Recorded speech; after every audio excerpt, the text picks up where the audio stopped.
Hello. Welcome to How About Now.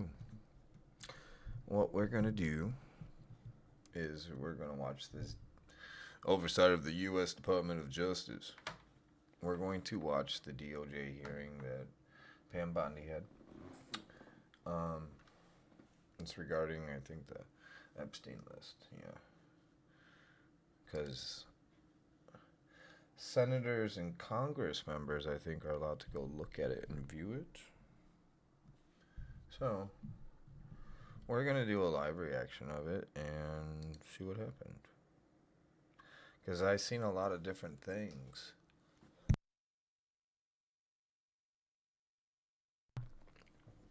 I've seen a lot of different things that were crazy. So we're going to watch the actual thing because everybody likes to distort the truth. And that's all we do on this channel is we spread the truth. That's all we know how to do. We spread the truth.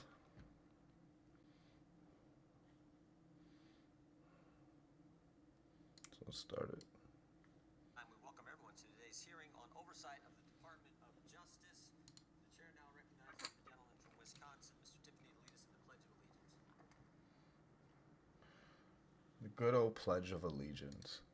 Something I remember doing the Pledge of Allegiance when I was in school. You guys don't want my opinion on the whole school thing. You do, but you don't. You're not ready for it. But that'll come with due time.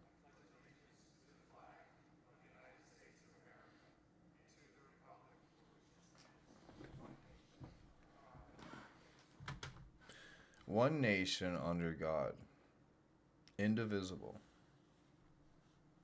Is that what they're saying? Indivisible. Liberty, justice, and for all. What do you guys think that means?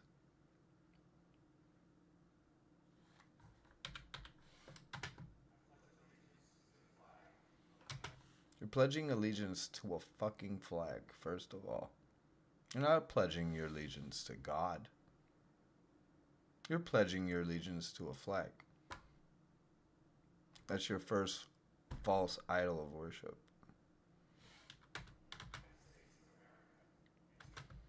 And who, like these people on the wall? To that right there, what they're doing right there is a sin. To me, it's a sin. The way you guys have it in context with how thou shalt not worship any other god than the God. That's what they're doing. That's worship. They're worshiping a damn flag under a ritual. Right? Yeah.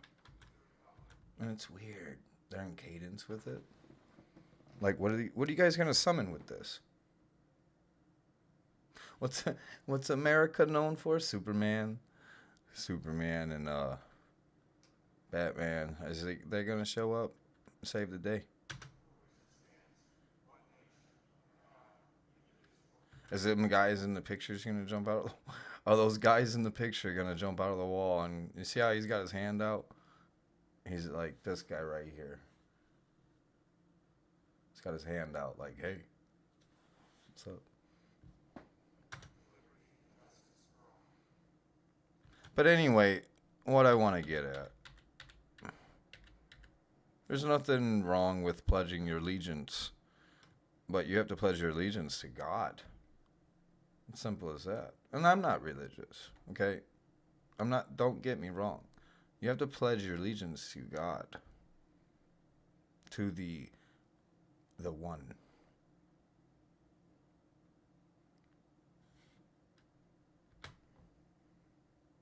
I know a lot. I know everything. Let's just put it that way.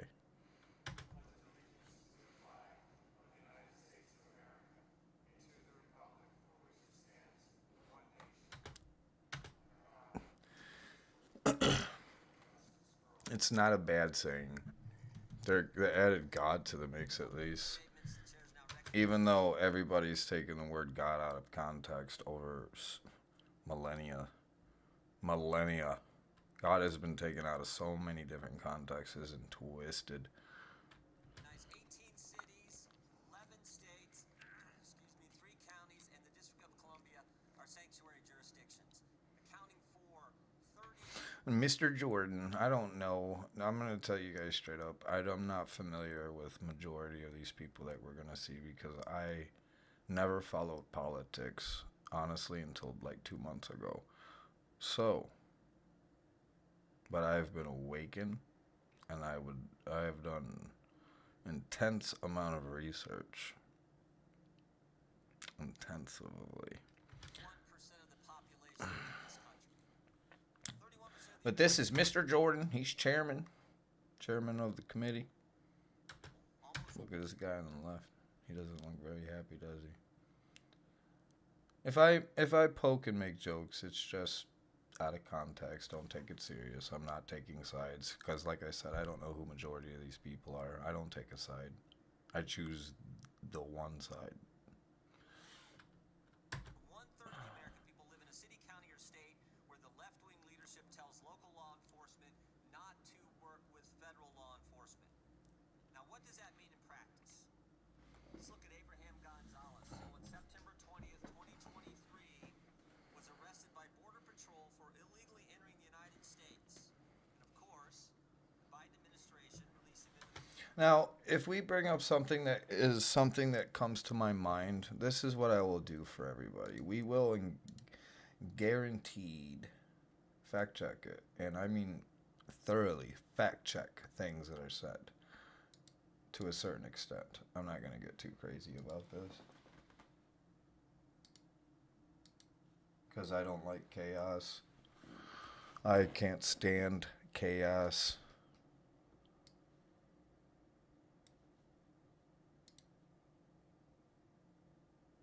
We don't tolerate it here. Let's just put it that way. We do not tolerate it here.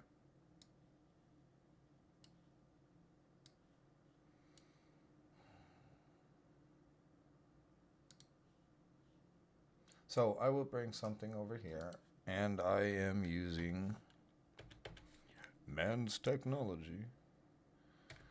I'm going to use everything that's been created to as used as a reference.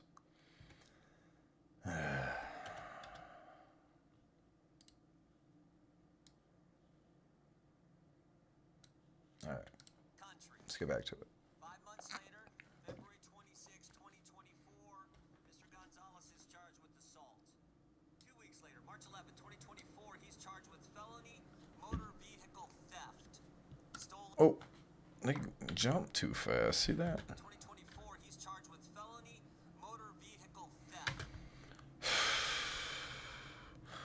Abraham Gonzalez, blah, blah, blah. Just information. It's so blurry you can't even make out what the hell it even says. And let me see if I can adjust this. Maybe it's me. Or not me. Maybe it's this thing. Maybe it's the computer. And on March 20th, Alright. 2024, 9 days later, It's just their quality. It's not ours. he's arrested by the Denver police and placed in the Denver Justice Center. 6 days later, March 22nd, 2020, motor vehicle theft. Motor vehicle theft. Release 10 release 10 pretrial services. ICE notification necessary. Special conditions active. Keep separate. What does this have to do with On anything? March 20th, 2024, 9 days later, he's arrested by the Denver police and placed in the Denver Justice Center. 6 days later, March 22nd, 2024, ICE sends a detainer notice to the Denver Justice Center saying this: if you're going to release Mr. Gonzalez, can you give us a heads up? Can you let us know maybe 48 hours before you're going to release this guy so we can come apprehend him there at the jail? And remember, a detainer's a final order of removal from a court What is this? where this individual's committed some removable offense. But on February 28th, 2025, Abraham Gonzalez is released to the streets effectively. There's a lot of things I am not going to mention or bring up that I know. And don't ask how I know. I just know. Because I know everything. But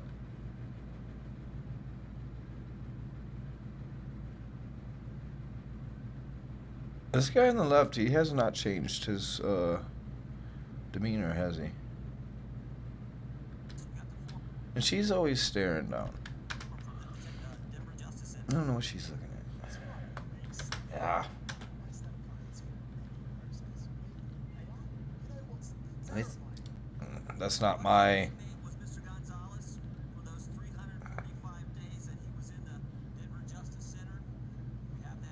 This is a free channel. This is...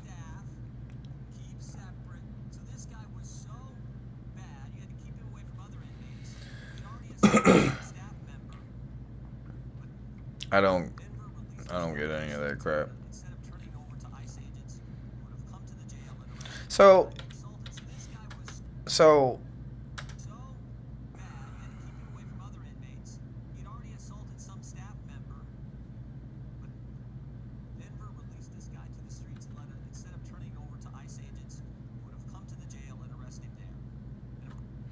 So are they complaining that they had someone that was... Let me go back to what he said his charge was. Where this individual or this individual's committed some removable offense. But on February 28th, 2025, Abraham Gonzalez is released to the streets. In fact, we can put that up. What was he charged with again? Sorry. Charged with felony motor vehicle theft. So what he did was steal a car. Vehicle motor theft. Felony vehicle motor theft. And the law book is very, very complicated, people. And the fact that they don't teach it in like grade school and stuff, and they expect everyone to follow and abide by something that no one's ever taught, that nobody knows, makes absolutely no sense. First of all, that's one thing I feel about the schools. If you expect everybody to know the law and follow the law, then you should teach law. And then by doing so, if you have a police system like we actually do, we have state police, we have local police, and I'm not saying anything bad about that. But the thing is, if you're going to have that, and the requirements for it is, first of all, these people don't have to go to law school. It's not like they don't know the law to the fullest extent themselves. That's why a lot of departments get in trouble, because they don't know the law themselves. I'm not saying that they're not good, righteous people, and they're corrupt people as well. But the thing is if nobody knows the law and knows how to uphold the law, then it's not required for anyone to actually have any type of real training. The only type of law training you need is like, oh, if you actually go to law school, then you'll just be a lawyer. Why would you be a cop? Well, that's the first stepping the first stepping process would be you following the law, right? You follow the law. If you don't follow the law, there would be repercussions for it. It's just that simple. But the thing is, if no one knows the law, how are you going to follow the law? And I've seen on a statistical study, I don't know how accurate this shit is. Let's bring this over, huh? Real quick. Statistically, and that we'll just check in the United States. Statistically, on average, how many people break the law a day? And how many times?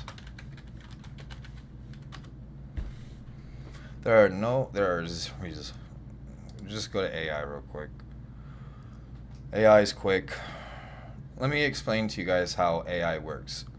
First of all, let me explain to anybody that doesn't really understand what AI is. It's not artificial intelligence like you guys think. It's got a brain of its own. No, it has programming behind it, and it is programmed by a human. It has a data sheet that it actually follows, that it has to go by. And when you use AI mode, what it does is it draws information based on a bunch of different sites, depending on what sites you're on. We're incognito for this window, just to you know.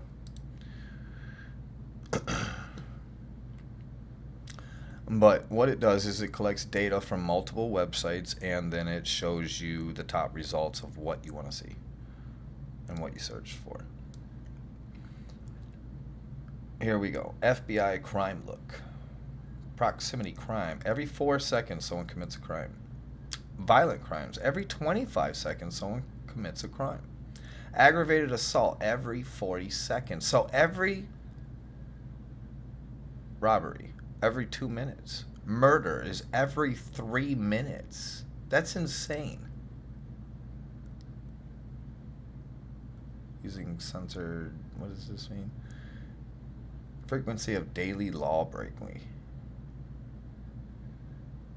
That's crazy right there. I didn't know it was that bad. And when they need to do, that's crazy.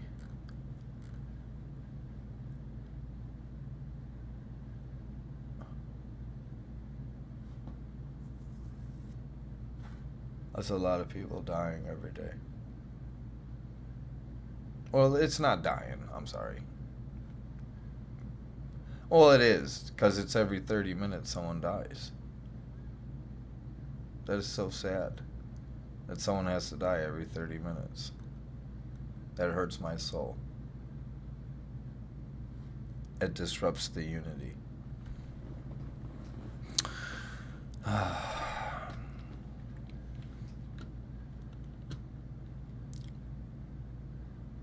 It doesn't. It does. It hurts to just think of the massiveness of that, and that's just one country. That's supposed. This is the statistics from. Is this worldwide? Times a day. Is this worldwide? Let's ask AI. Let's fact check ourselves now, because I showed you guys a bunch of data. Well, it says right there, U.S. adults. This is U.S. Yeah, because I said U.S. right. I said it out loud, but it didn't do it. I didn't type it. It didn't do it. Get it? It didn't do it. It didn't do what I told it to do. Are you interested? No, I'm not interested in that. I'm interested where I'm at right now, okay? And nothing against the rest of the world at the moment. Nothing against nobody else. Ever. But the thing is, man, this makes me professionally and unknowingly commits 3 felonies per day. In total daily violations on average, a person commits about 3 to 7 crimes per week. So you're committing a crime every day, basically. However, some experts argue that because of overcriminalization, the average American professional unknowingly commits 3 felonies per day. Average American professional, what does that mean? The average American professional unknowingly? What does that mean? The average American professional. That's a professional? Does that mean, like, based on the people who are actually educated, the average American professional unknowingly commits 3 felonies a day? Per day. Do you guys understand how this law system doesn't work? You literally can't live your life without breaking the law, the way it's structured. And this is supposed to be, like I said, we use the United States. And I'm not dissing the United States. I'm just pointing out key facts. Because to me, honestly, this makes 0 sense. Like, and you can't sit here and be like, oh, it's because of this and because of that and because... No, it's because the system just isn't written right. It's based off of another system that isn't written right, based off of another system that's not written right. Everything that we know is based off of systems that wasn't written right, written from a bunch of different structural points. Let's just put it that way. for now. Jaywalking, littering, that's... And as civilizations and things change, like automobiles and stuff like that, yeah, there should be like certain things implemented. That's no-brainer. But you can't get extreme with it. Like, this is insane. Anyways, let's get back to the video. This is a very long video. What is it, like 5 hours? We might do a section and then do another section another day. 5 hours is a long time. We'll do 5 sections, maybe. I don't know. Depends on how it goes. So what I'm getting at with this whole scenario right here.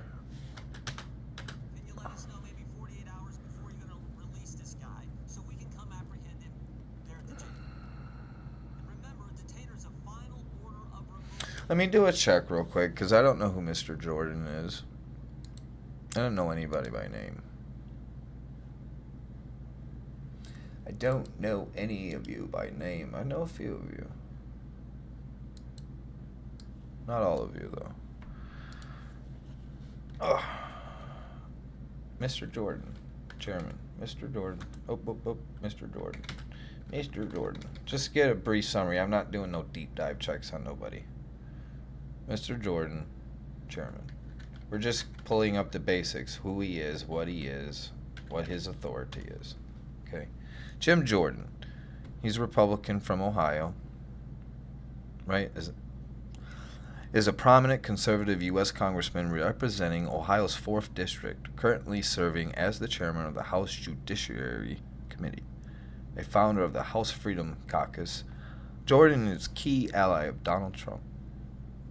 What does that mean?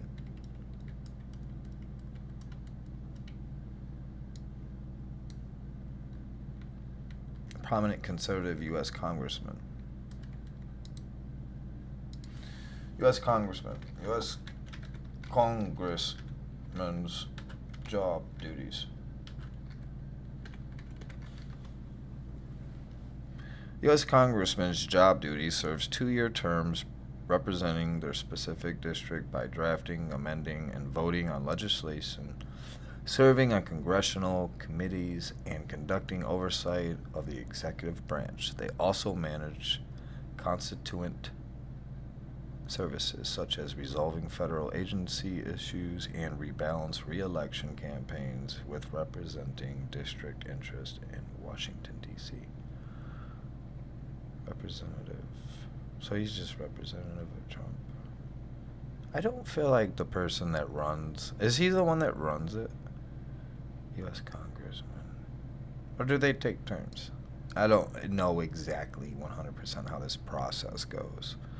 But anyways, Jim Jordan, that's him. He represents Republicans. He's from Ohio, I guess. Committee leadership, 2026. He chairs the House Judiciary Committee, overseeing investigations into government accountability. So he's in charge of accountability. He's in charge of the accountability. Let's keep that in mind. Mr. Jim Jordan is in charge of accountability. That means being honest. Right? It means being honest. And making sure everyone else in the room stays honest. Right? Political stance. Known for a staunchly... That's such a fancy word you guys use there. Staunchly. Conservative, anti-tax, and pro-Trump agenda. And I'll say another thing. The words are crazy. Overcomplicated speech so bad. It's literally a pyramid scheme. The whole dictionary is. We'll get to that later.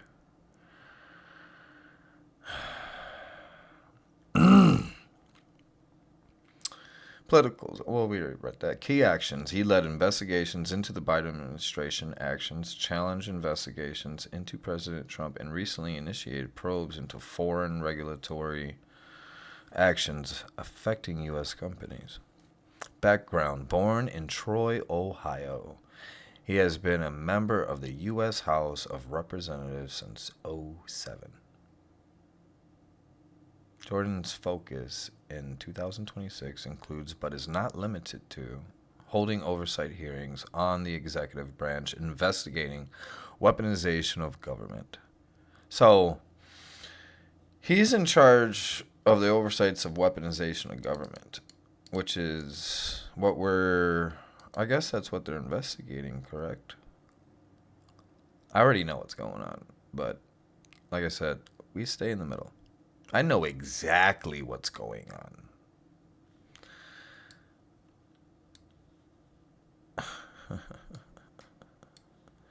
But we'll see.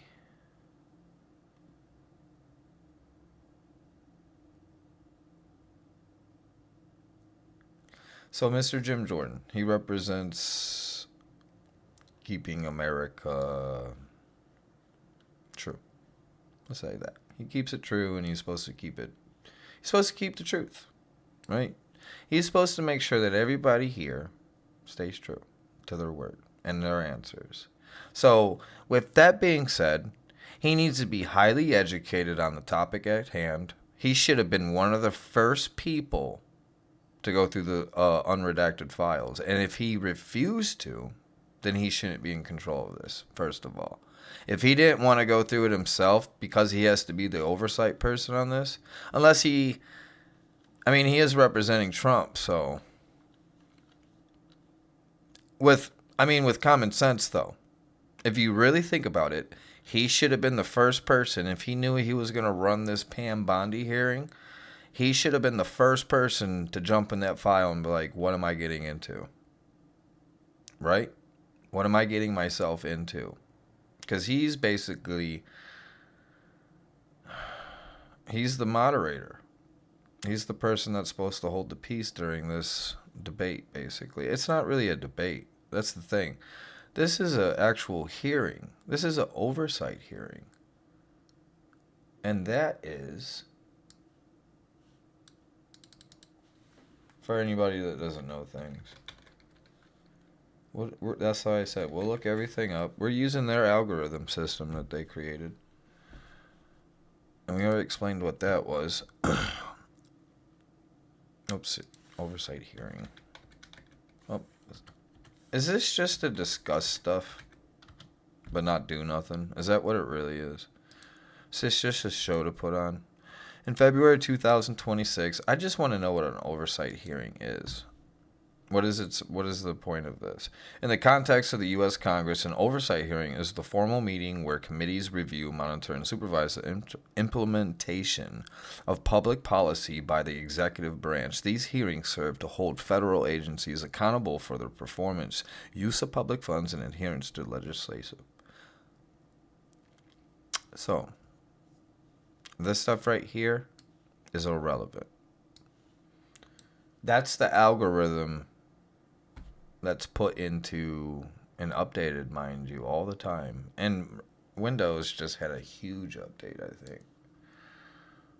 So, let me get all this stuff out of the way because I can't see anybody that's in chat. Let me close that out.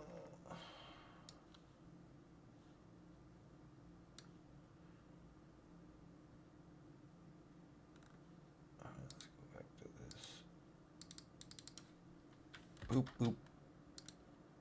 Boop. Boop-a-doop-a-doo. 2 seconds. Time. Where this individual or this individual's committed some removable offense. But on February 28th, 2025, Abraham Gonzalez. That up. I think you can see his release.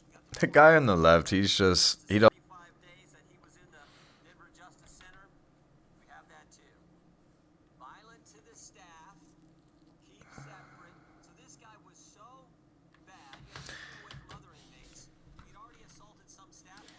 I'm gonna tell you something right now. They're like, keep separate inmate. That's majority of everybody in the county jail. Majority of everyone in the county jail is probably best to keep them separate because, first of all, it's jail. Second of all, it's shithole. Majority of the jails in the United States are shitholes. They're very ran down. They're not up to date. They're like overcrowded, understaffed, and I can pull this all up. I mean, they are. That's just a fact.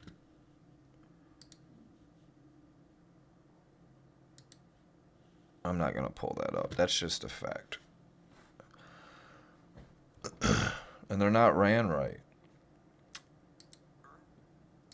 Because the justice system's kind of weird. And, well, it's not weird. It's just, it is weird. Let's just say it's weird. Put it in that aspect. It's weird. But the thing is, the jails themselves, they're basically they're ran by the sheriff's departments, the local sheriff's departments. Like, those people, I think, are in charge of the actual jail systems. Like, they have to be held accountable through the actual justice system, through the tiers, and then it goes to like the courts and stuff. But majority of the jails, the prisons, they're all private, so you can't, there's privacy acts. You're not allowed to know anything about what's going on in them. Your loved ones aren't allowed to like check up on you. Like, they'll tell you to go fuck yourself. Speak my or part of my French.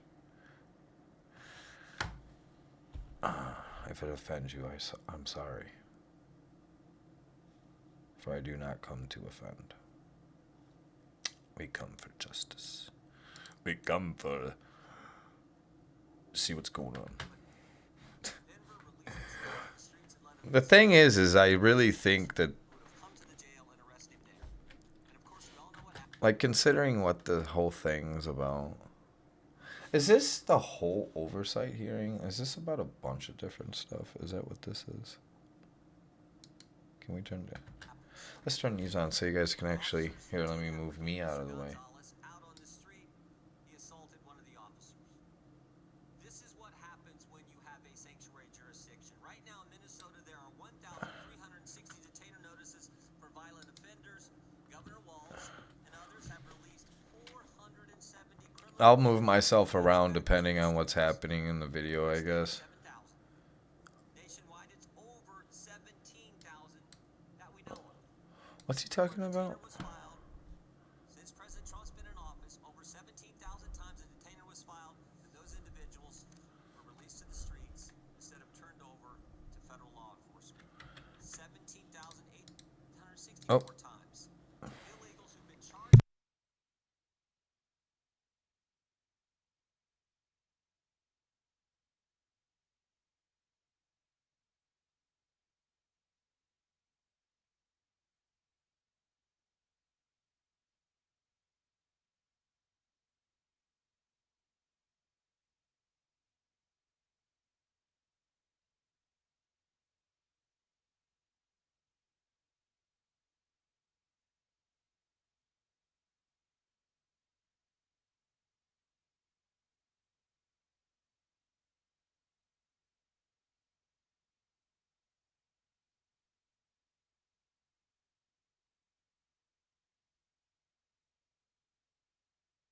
I turned my mic off. Sorry, guys. The mindset that says it's okay to release these guys. That thinks it's okay to weaponize government against your political opponents. That is exactly what we had in the previous Justice Department. Biden-Harris Department of Justice called parents domestic terrorists. Why are we talking about the Biden administration? He's not here. Are any of the people from the Biden administration even here right now? Are they just trying to, like, sway the focus to something else?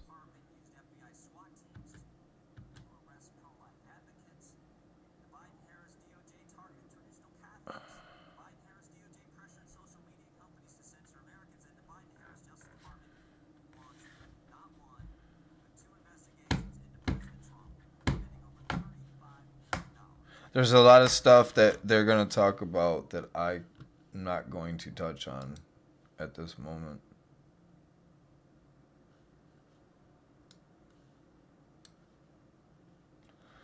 Um,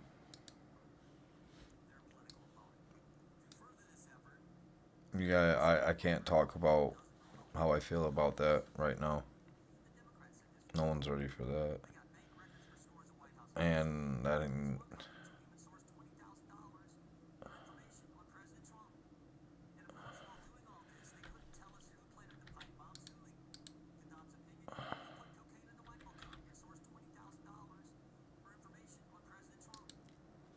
it sounds like he's. What is he defending? Is he just defending Trump? This is an Epstein hearing in regards to Epstein. Why are we talking about President Trump?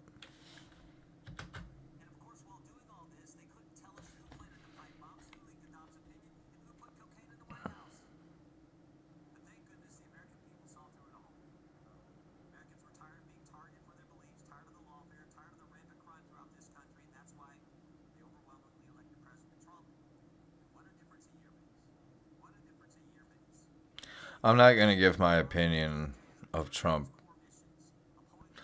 I'll tell you this, though, regarding Trump. The one thing regarding Trump and anyone that does support Trump right now and worships him, TDS, Truth Derangement Syndrome. So we're going to see the truth. We're going to speak the truth. We're going to see what's going on. Okay? But you should never worship anyone other than God. Because God is the Word.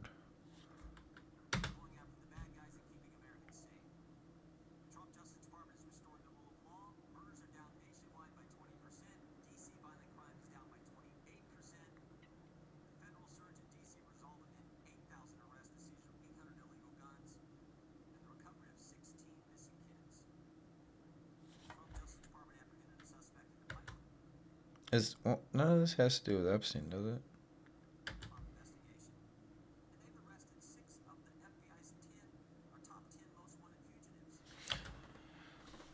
It says testifies on Epstein files at oversight hearing. None of this has to do with Epstein, does it? Like, I understand it's sad and it's like whatever emotion you're feeling off of this right here. But that's all it is. It's an emotional build-up to whatever the hell's going on, really. Like, to me, I feel like it's irrelevant to what's taking place and what they have this listed as. It says Pam Bondi testifies on Epstein files at oversight hearing, and he's brought up so many different things. He's brought up ICE agents. ICE agents are just following. I'll tell you right now who ICE agents are. They're just people that are misguided, following orders under. They're just people following orders. They're following ideas. And we'll get to those ideas later. But it's not their ideas. But it's everything's an idea until you make it reality, right? So that's what it is.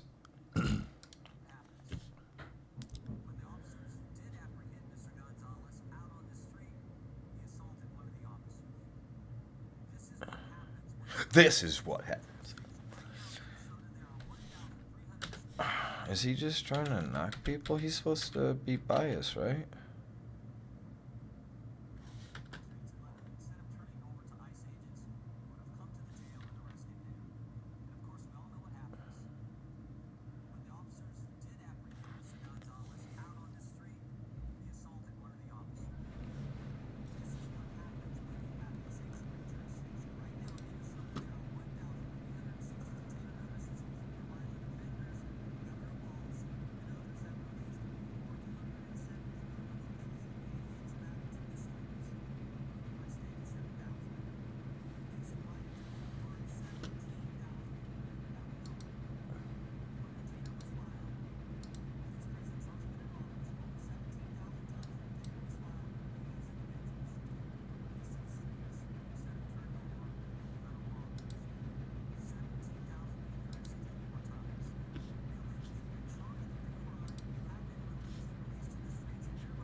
None of this has to do with Epstein, does it? Or Pam Bondi, right?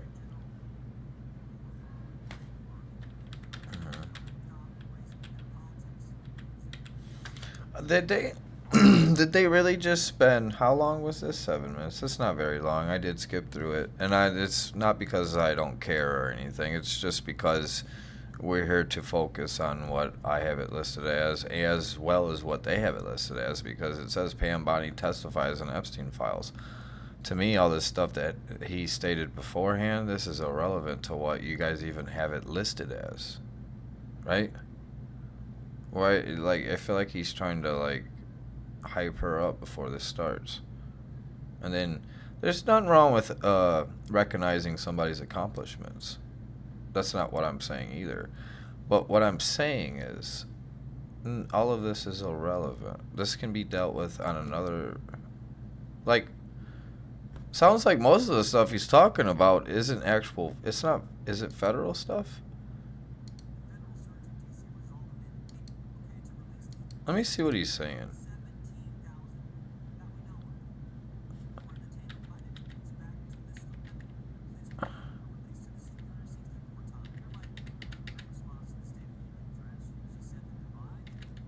To divide in America.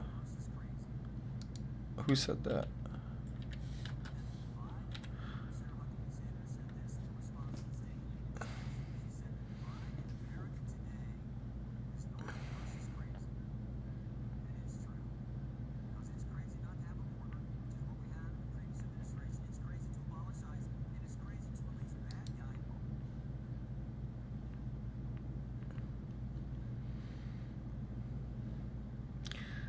What is America? Home of the brave, land of the free.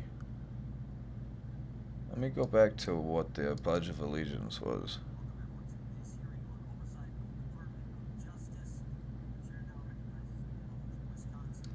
Well,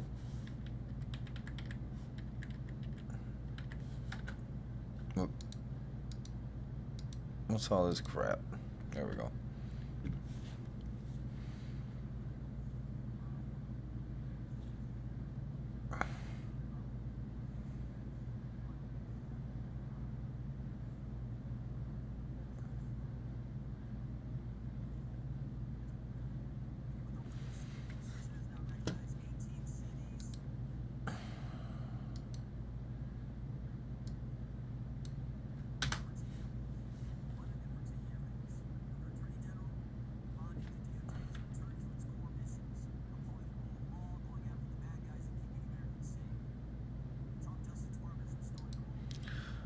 We just looked up how many people actually die and commit murder in the United States.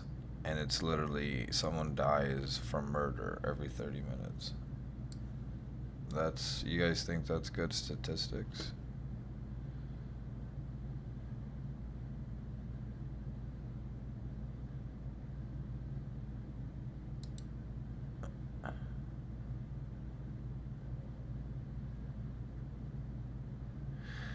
Right here. Based on 2024 data, this is on 2024. How many people are murdered every day in the United States? He hasn't upgraded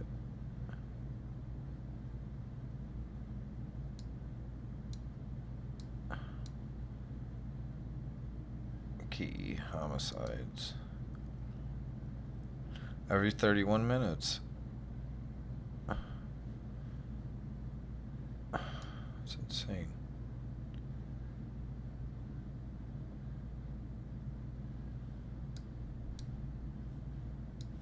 That's chaos. That's too much. You said murders nationwide are down by 20%. Does anybody believe that? You can't even check because it's hasn't been updated. But the thing is if he's saying they're down by 20%, right?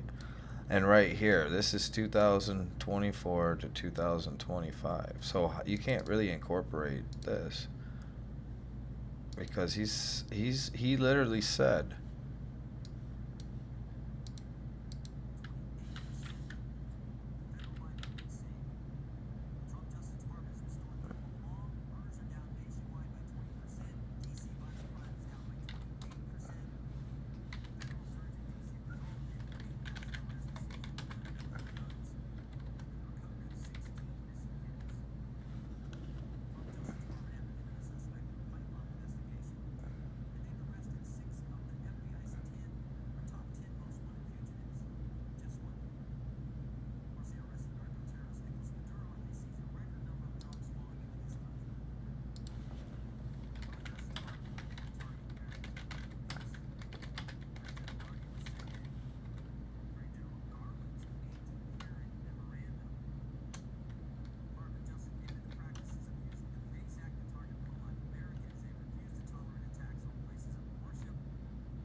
Okay.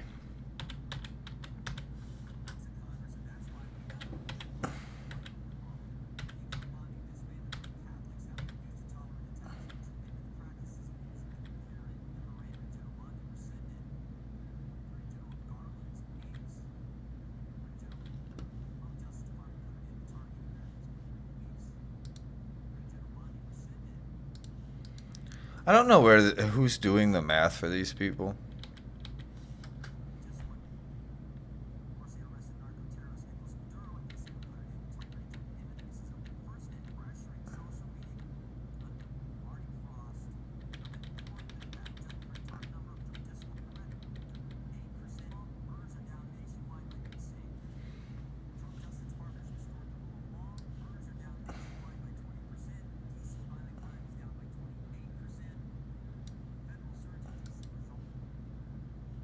He just said murders are down nationwide by 20%, and violent crimes are down by 28%. Is that what he said? Murders are down nationwide by 20%. So, if you look over here,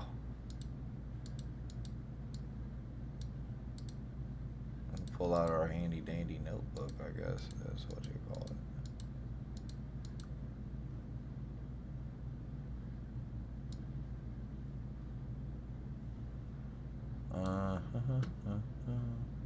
They think I use AI. No, I just use it to look stuff up that's already there. In 2025, the United States experienced a historical decline in homicides, dropping approximately 20 to 21%. That's what he just said, right? And it says right here, 2024, the official estimates, it says 16 to 935. Now, in 2025, it says projected preliminary. Whatever the hell that's supposed to mean. But the thing is, we already looked at what the FBI said, and they said someone gets murdered every 30 minutes.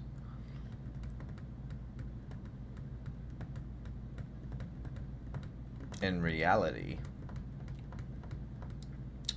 this is how many people are dying per year. It's 17,520 if you base it off the DOJ statistics that someone dies every 30 minutes. The DOJ. Murder occurred every 31 minutes. That's literally 30 minutes divided by 1 year. That's how easy it is to figure that out, people. Which means, no, it hasn't gone down. It's actually increased. 16,000. It's actually gone up 20%, not down. So he just lied. And he's reading... Well, it's not that he lied, because he doesn't know. He didn't do the report. He's just reading what's in front of him. Like I said, this person should have came prepared. So he's already wrong. It's not down. It's up. It's up by about what is it? What did it say? It's up by 1,000. Not 1,000. It's up by about 600. 600. So it's up like... It's not up much, but it's still freaking murder. It's not like it's jaywalking or something. This is murder. Murder is up, not down. And this is them. This is just the basic math. I mean, it's that simple of basic math. That's why I said I don't know who's doing their math. Whoever's doing their math is an idiot.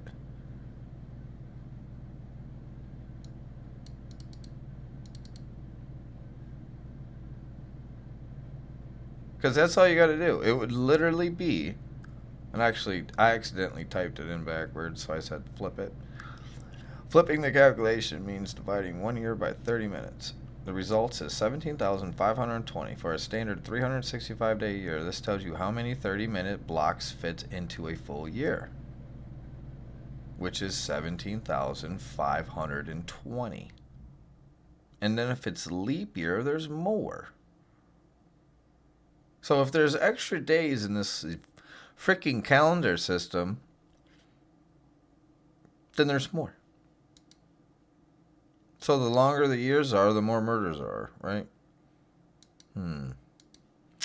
Let's continue.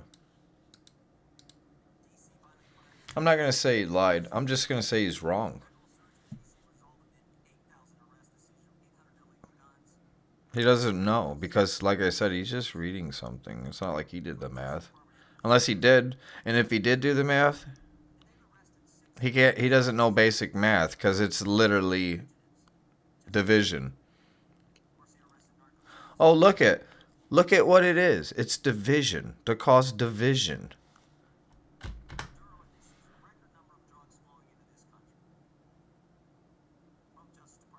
I don't like the fact that he already is like wrong on something. We're only what 6 minutes in and he's wrong.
He's already proved that he came unprepared and he didn't even fact check what was put in front of him. Unless he's the one that is presenting this. Presenting what he just said.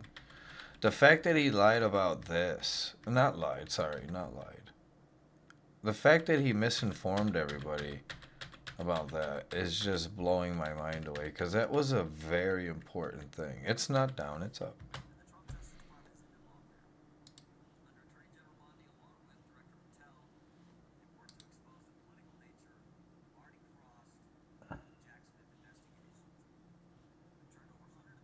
Also, again, what's this in relevance to Epstein?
Here we go.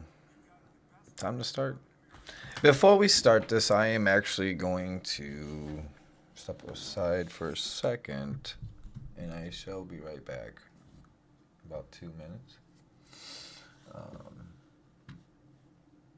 it's already been extreme. We've been streaming for almost an hour, and I'm only 8 minutes into the video.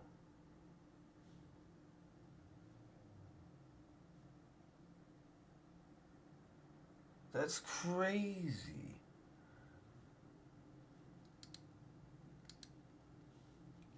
I'm gonna rewind it back.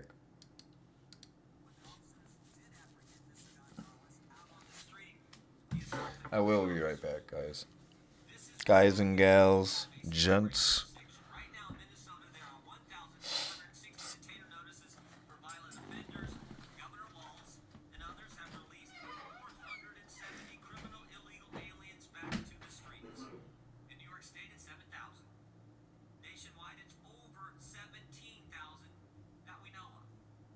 Where a detainer was filed, since President Trump's been in office, over 17,000 times a detainer was filed, and those individuals were released to the streets instead of turned over to federal law enforcement. 17,864 times. Illegals who've been charged with the crime have been released to the streets, and thereby jeopardizing the safety of the public, the safety of law enforcement, and of course the migrant themselves. And frankly, helping create the environment that results in the tragic deaths like we saw with Miss Good and Mr. Pretty.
Forgot my coffee. Marty Frost, Jack Smith investigation.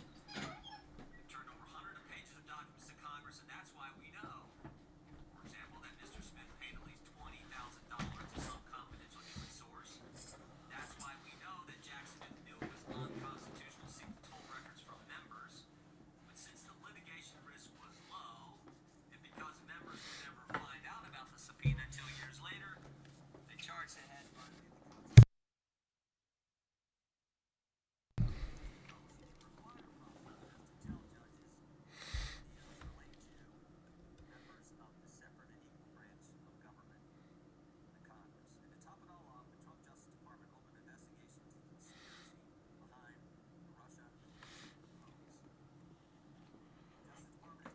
For anyone that asks, I'm drinking coffee. I like the way it tastes. Not addicted to it or anything. I don't need it, but I like the way it tastes.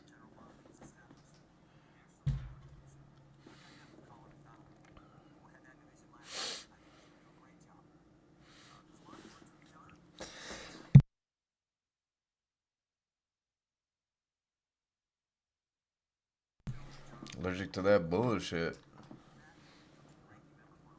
I didn't know this guy until we looked him up. It was this guy. Now this guy, I seen one of his footages, and this is what kind of intrigued me to want to like do a reaction to this, because we did a reaction to the actual initial release that they did. I forget the date that it got released. It was over a week ago. The redacted file that they released to the public, and I personally didn't go through the files. I don't need to. You don't need to when you already know, but the fucking files, I did just the AI review of it, and that was it. Lifetime AI research with you guys, that was it. We just pulled up some basic information, and whatever you saw, you could go find yourself if you wanted to do some deep diving or whatever you would like to do. I mean, we just looked it up. Now, well, let's get into this guy. Now, who is this guy? Mr. Ruskin. Let's figure out who he is, because I don't know nothing about him. I don't know nothing about any of these goals.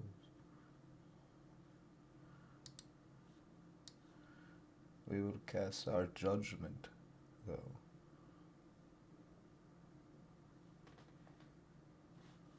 Not definitively, but based on what we see, right? Let's go back. What's his name? Mr. Raskin. Mr. Raskin. Mr. Raskin. This is just to educate everybody with who we're dealing with during this hearing. Jamie Raskin is a Democratic U.S. representative for Maryland, 8th District. I don't understand the whole district thing. I haven't checked into it. I don't really care. Serving since 2017 and currently holding the position of ranking member of the House Committee. So, that means he's here, right? What is she looking at? Well, he's totally... Look how young he looks. He's pretty young looking. He's totally not paying attention. He's on his phone. I don't know what he's doing. And this guy is not here. You can't even see his face. She's looking at something he's holding. I don't know who she is. Everyone's got their phone in their hand. You notice this? She's holding her phone. He's definitely on his phone, because either that or he's looking at his crotch.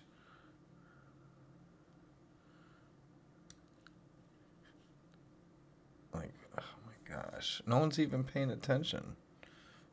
And you know he's not. He's just, I don't know what he's looking at. Anyways, I'm not making fun of anybody. I'm just pointing things out.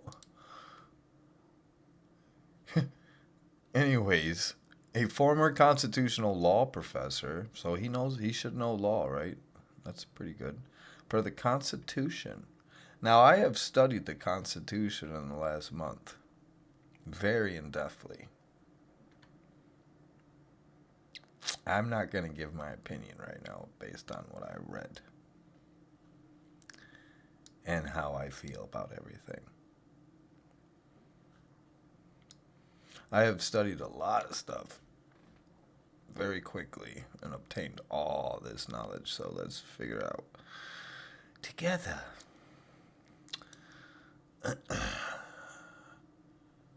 Personal life, he lives in, it doesn't really matter where he lives. He lives where he's representative, right? It just matters what side he is on, I guess, right? He's a law professor, so he's very proficient with the constitutional law, right? Yeah. he served as a lead impeachment manager against Donald Trump in 2021. What was he trying to impeach Trump for? Let's deep dive. Let's just ask. See what it says. He got a Nobel Peace Prize. He was nominated for the Nobel Peace Prize along with other members of the January 6th committee for his work in defense of freedom and democracy. So, if he was nominated for the Nobel Peace Prize, that's a high prestigious award that they've created. Trump Cryptocurrency Report. In late 2025, research report titled Trump Crypto in a New Age of Corruption, alleging that the Trump administration's crypto policies were designed to personally benefit the former president and his family. Now, this is a huge allegation. I don't know anything about this yet, but I know everything about crypto. I always have. It's very old. It's not new. It's just new because they've thrown it in your face. It's been around since the 80s. It's been around for a while. I'll show you. When was crypto an idea? When was crypto an idea? Crypto was and still is primary from 1983 to 2008. So in 1983. It started in 1983, people. This is when the first idea came up. The philosophical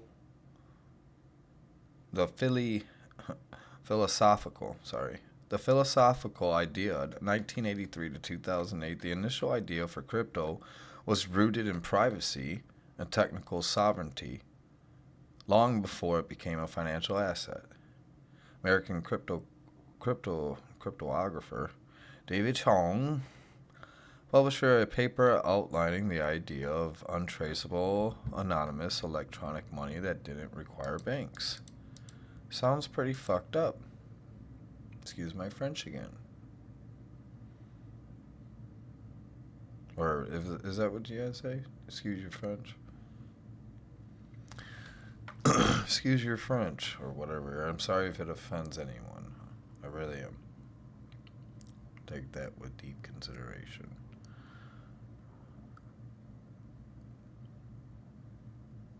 Early prototypes like eCash, I heard about that. That was like when you could first do your little thing on your phone. Attempted to solve the problem of digital scarcity without central authorities. I think what they were trying to do with crypto was I think this is what led to the credit card system. They were like, fuck. They were like, forget crypto. We're gonna do credit cards instead, and the banks are gonna own them probably. They probably ditched this idea, and BitGold attempted to solve the problem of digital scarcity. Digital scarcity. I don't understand what that means. Digital scarcity. Scarcity of what? I'm not going to deep dive into this, but like I said, it's old. Satoshi Nakamoto published the Bitcoin white paper. History of cryptocurrency, the idea, journey, and evolution, created by a maskless figure. I've already deep dived into who this guy. He's a nobody. He does not exist. Anybody who thinks he exists, he doesn't. It may be an actual person, but this person right here, if you copy and you paste,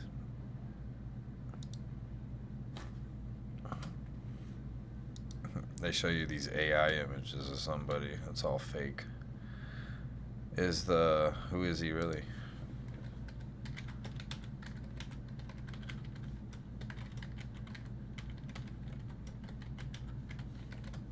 Who is he really in the historical database? In the historical database, collective record of crypto. See, it's just telling you of him specifically.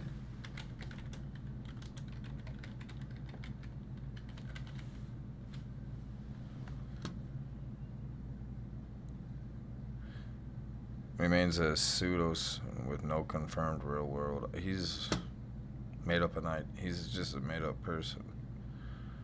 I've deep dived into this. He's just a made up person.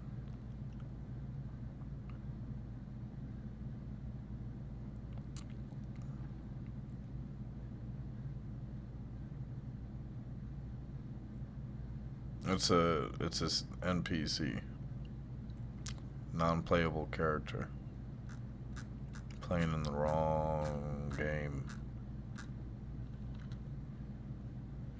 Anyways, can get out of my head.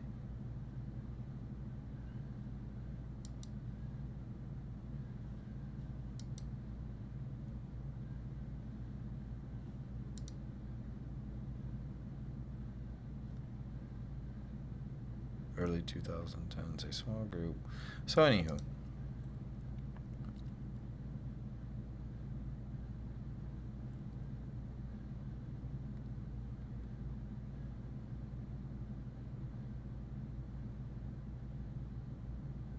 Baskin was diagnosed with diffuse large B-cell lymphoma in late 2022 and underwent chemotherapy, often appearing in the Capitol wearing bandanas during his treatment. So he has cancer. No?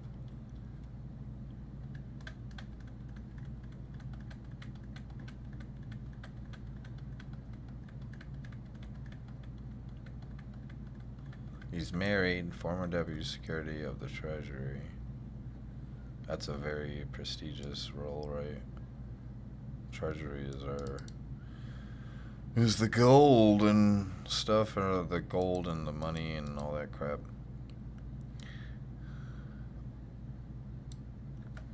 You guys don't even know what gold's for, even making computers with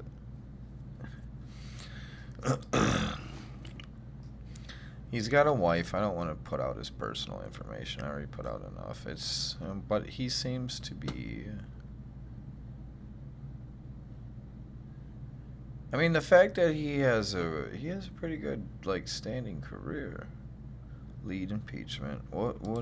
Let's just ask. What was the impeachment over? What was the impeachment over? A second second he did more than one? Was over a single article, incitement of insurrection. This is the January 6th thing, and I have my own personal opinions regarding the January 6th thing. This whole situation, I can nip this in the butt.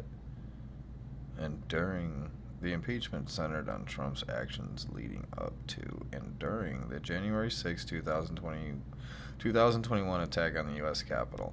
Specifically, the article of impeachment alleged that he incited violence, willfully made statements that encouraged and resulted in lawless action at the Capitol, interfered with the election, pressured Georgia Secretary of State to find enough votes to overturn election results, obstruction the transition of power, threatened the integrity of the democratic system, and imperialed a co-equal branch of governmental while Congress was certifying the 2020 election. The trial outcome, House vote. The House of Representatives impeached Trump on January 13th, 2021 by a vote of 232, blah, blah, blah, blah, blah. That's all just statistical stuff. Votes and all that crap. Why is there so many people voting?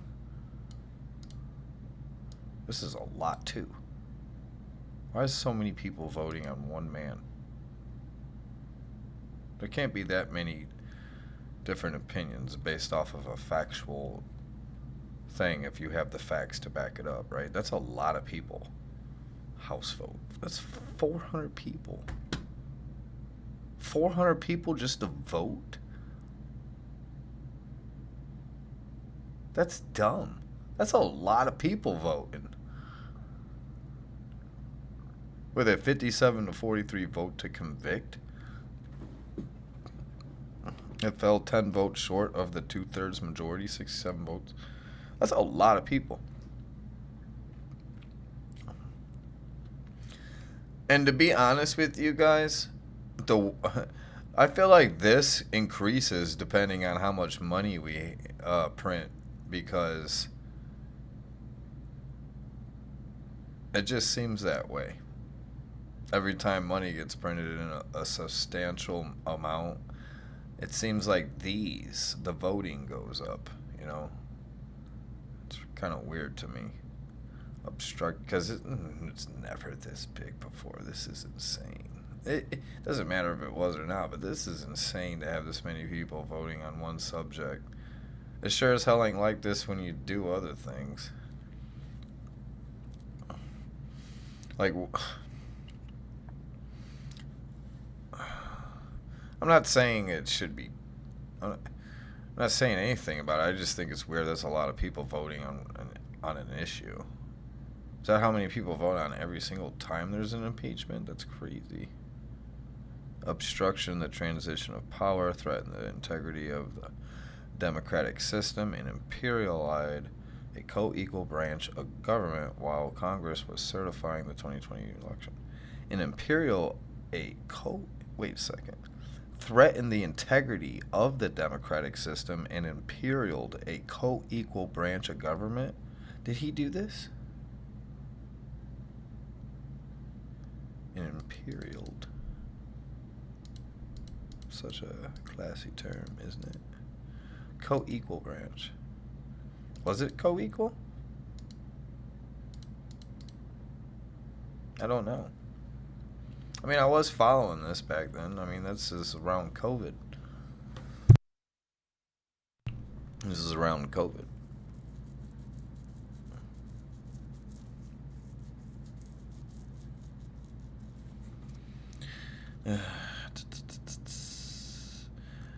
The thing I want to get at about this in particular,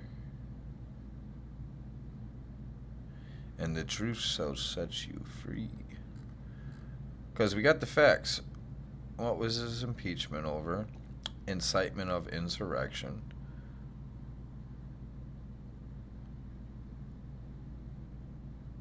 He willingly made statements that encouraged and resulted in lawless action at the Capitol. I've seen the review tapes. I personally don't think Trump was trying to take over anything, and I'll tell you why I don't think that. Well, I'm not saying I don't think he was trying to take over, but I'm going to tell you why. If he wanted to take over, look at the years, okay? This is a January 6th, 2021 attack. Leading up to and during the January 6th, 2021 attack on the U.S. Capitol. This is very important to remember. This is actually important right here. Because what was the result of this? This got dismissed, right? What I'm trying to get at, Trump was in office and he was president when Epstein was arrested. So, if he wanted to, instead of doing all this crap, why didn't he just open up an investigation leading into the Epstein shit and go after specific people that are in it? Or just investigate the shit himself? Because it seems like he was the one that was originally president when Epstein was originally arrested. So, literally, the whole Epstein file started with his presidency. But the file itself didn't. But because what? Just because no one bothered to look through the files of this man? Of this Epstein? Of this Epstein? This false prophet? That's what he is. Epstein's false messiah. That's what he was.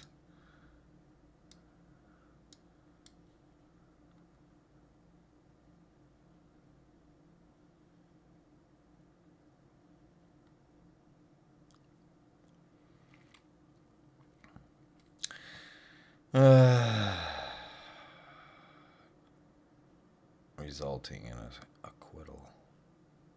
Not sure what the terminology of that means. It's such another fancy word. Sounds like a dinosaur. Sounds like a dinosaur.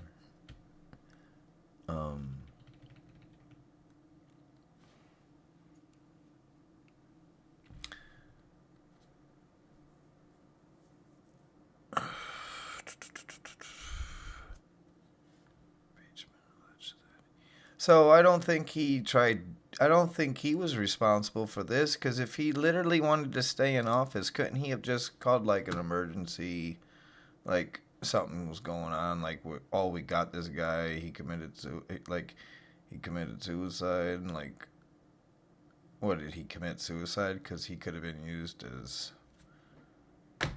what did he commit suicide for? Because I saw the interview with somebody that he did, the one guy that they said he had an interview with. I seen how his demeanor was, how Epstein's was. And the thing about it is, he's just a manipulator. He dictated the entire interview, basically. He's real savvy with his tongues. He speaks in tongues and controls the flow, because he was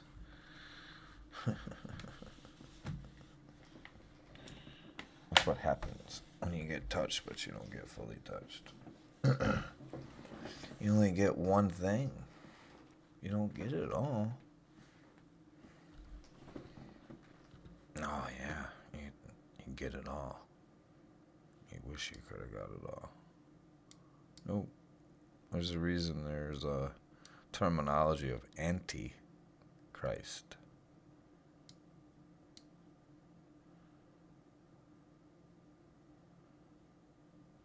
And it means more than what everybody thinks it means. It really does. It means so much that you guys wouldn't be able to understand or even fathom. Let's just put it that way. You could, maybe. Who knows? Maybe you can obtain that light. Anyways, but like I was saying, this doesn't make any sense, because if he really wanted to do this, Trump could just be like, this doesn't make any sense. Instead of doing this, why didn't they impeach him over the failed... I don't know, they didn't really have anything to go off of, did they? I don't know. Did they not have a reason to open it? But the thing is Trump's Justice Department, DOJ, was there, right? Or who was his Justice Department? Let's see. Trump's DOJ at the time of Epstein's arrest.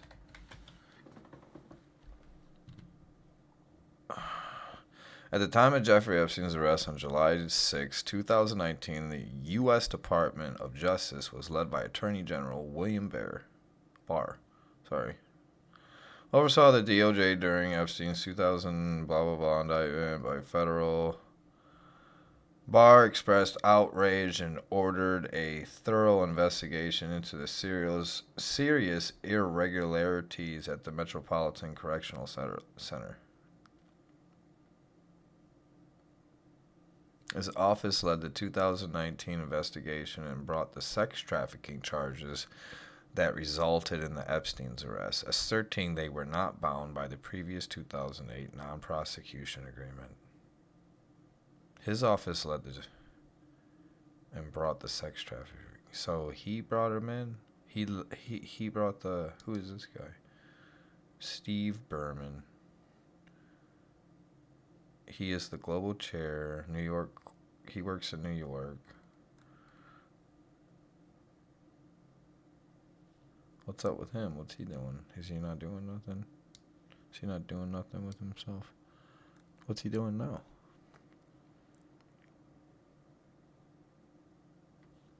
Doesn't say he's doing anything, right? The DOJ Inspector General found significant failures by the Bureau of Prisons, including falsified records and inadequate supervision. I already said that earlier. That was back in 2008.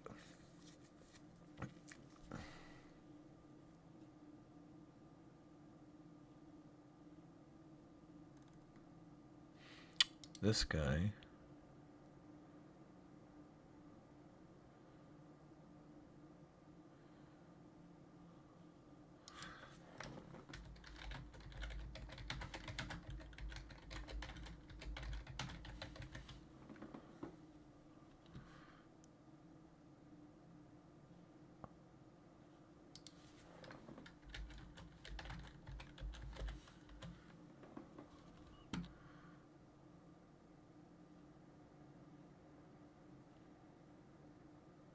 Richard Berman did it.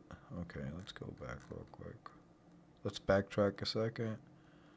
Richard Berman, this guy.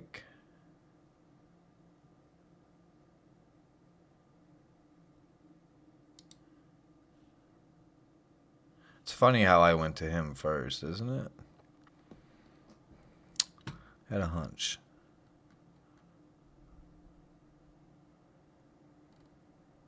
Why did he close it? Oops.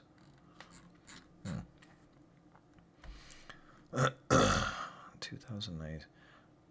Judge on August 29th.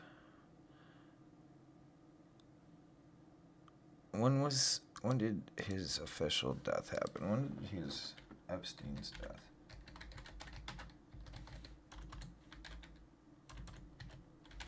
Alright.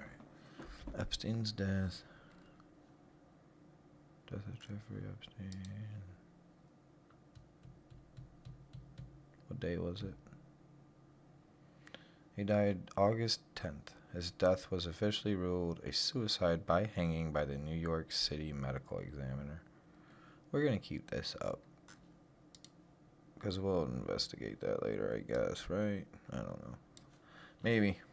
I mean, that's what this is. Or this ain't what that is. This is just the files. I heard someone saying that, like, I heard some controversy or some, like, stuff on, not controversy, but, like, some things online saying, oh, he's still alive and stuff like that.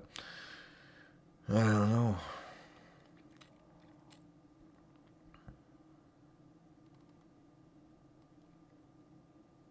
Maybe we'll find out in this thing. I don't know. I haven't watched all this. This is super long, but we're super digging into it. And I'm doing it live for everybody, so nobody thinks I'm distorting anything. This is all live. It's just research. I'm doing it all for research. It's live research for everyone.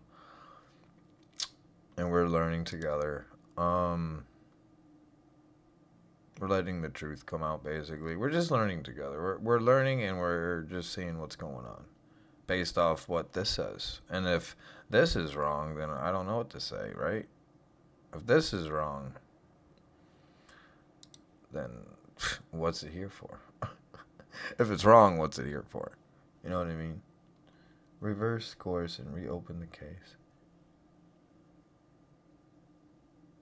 In late 2025. Initial closure. Well, the case was initially closed by this guy. And Epstein died. He passed away in 2019 on August 10th. So on August 10th, 2019, he was only in jail for like 3 weeks, and then, or almost a whole month, or a little over a month, right? Yeah, he was in jail he was locked up for about a month, and then boom.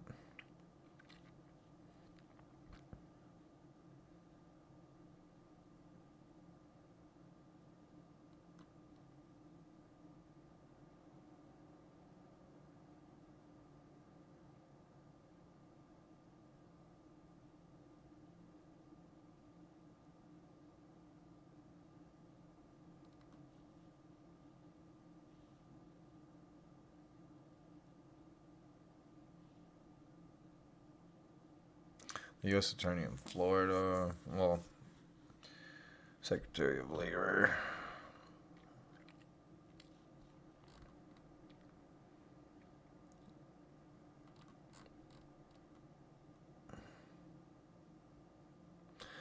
2019, the federal criminal case was formally closed by this guy. Following Epstein's death in custody, procedural dismissal on August 29th, Judge Berman signed an order of null, whatever that means. So it was, the whole procedural dismissal was closed.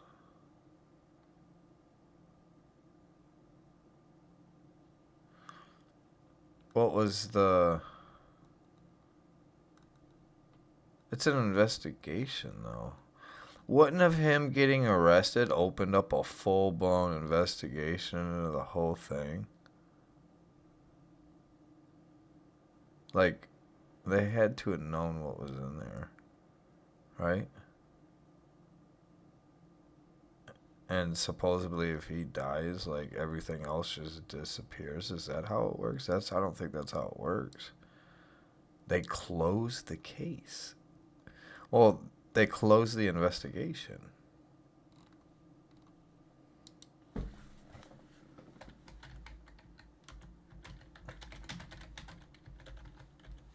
Well, see, that's the thing. He got arrested, and then they brought it up.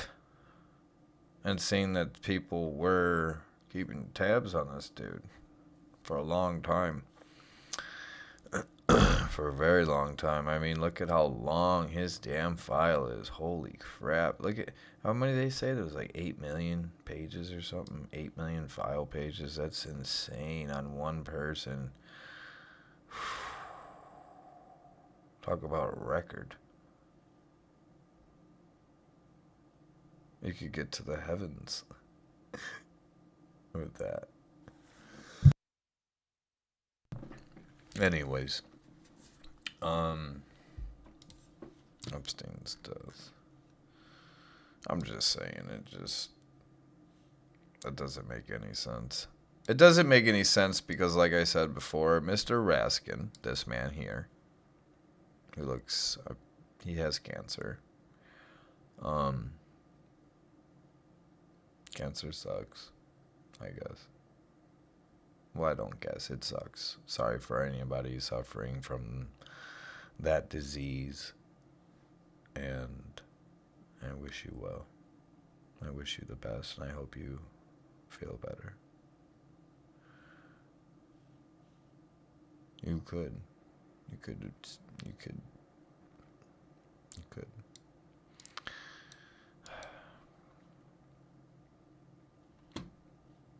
I've had family born and pass away with cancer.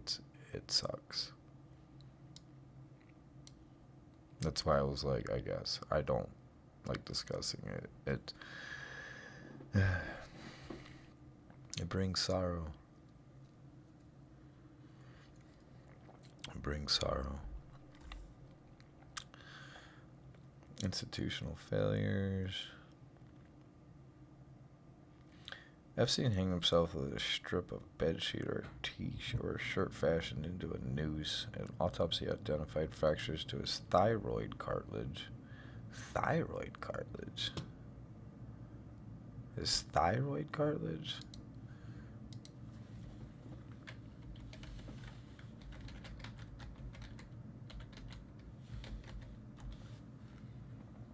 It's just his knee, right? Or no, not his knee, I'm sorry. His knee. I was like, that looks like a knee. I don't know what the inside of us looks like. You're not supposed to do that.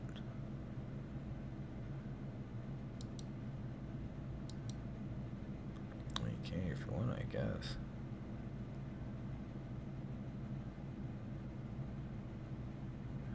But don't compare it. Because when you look inside of us all, we're all... I think some races are different, right? Some because of the interbreeding that's been taking place for so long. There has been slight things that have happened. Interbreeding of the species.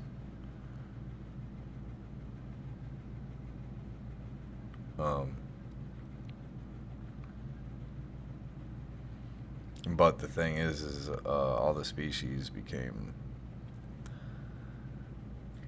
identifiable by looking as one.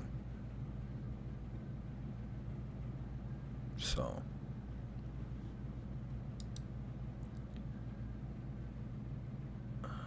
alright. So that's basically his neck. His neck was, that's his throat, right? Yeah, his throat. He had thyroid.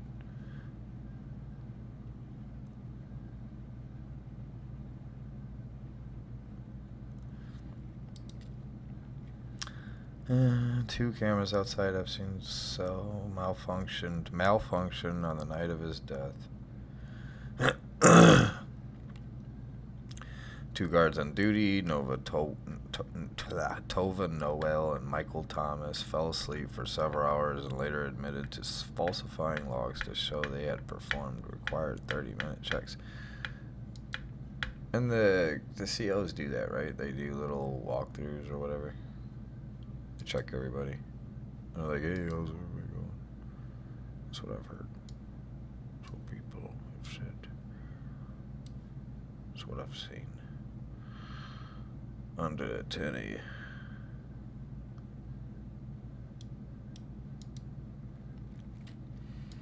I'm going to show you guys something very interesting, because it's like I said again, basic math. You guys have no idea how easy basic math is, and I can do it in my head instantly, but I'm going to show you guys on here how to do it.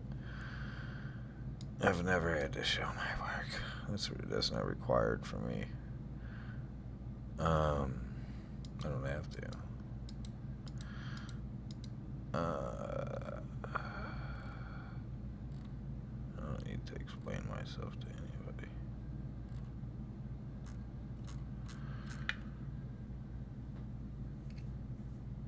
Well, I do, but I don't. If that makes any sense. I do, but I don't.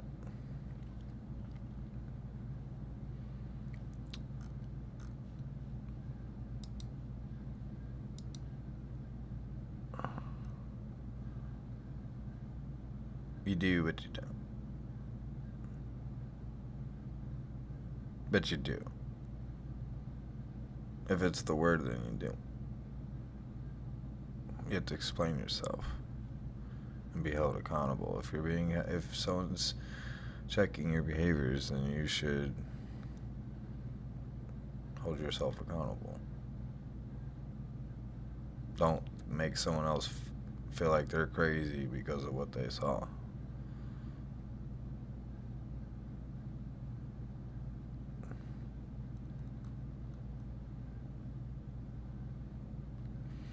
Anyways, let's keep going.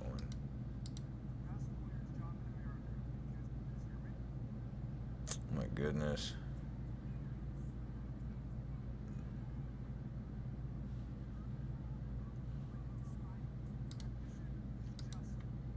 I'm a free channel, ad free. Well, that's not my ad. Sorry that it keeps popping up, but I don't have any ads. I'm totally free channel. I think I have a thing set up. I don't promote any of that crap. If you like, share, subscribe, follow, and the truth shall set you free. Follow the Trinity. Follow the unity.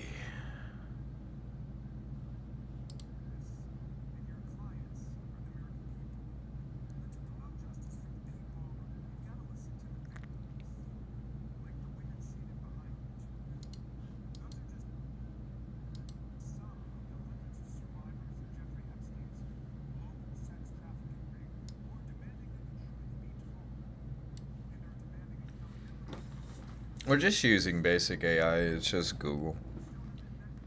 It's just free Google.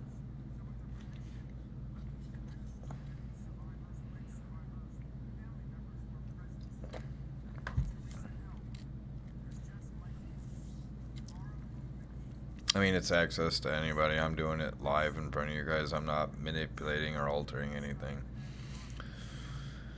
Just doing basic searches.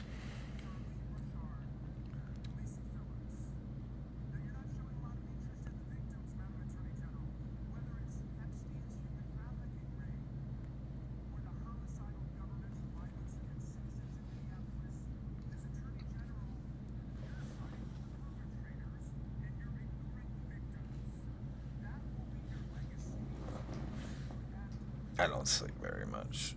Maybe 2-3 hours a day, every 2 days, maybe. I don't need to sleep that much.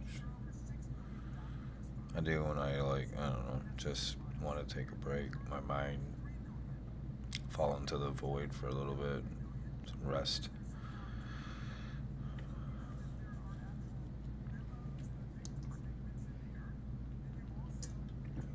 And don't get trapped in that void. You won't get out of it.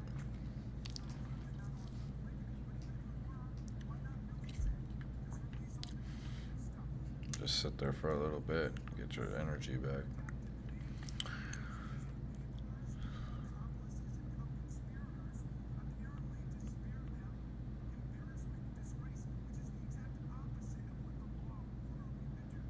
Yeah. What's he talking about? He's going off, isn't he? I don't know who this... Well, I do. We just looked him up. He came out so nice. Got the best jump. Justice. Liberty and justice for all. For all. That's the motto of the allegiance to that damn flag. See, that's the thing.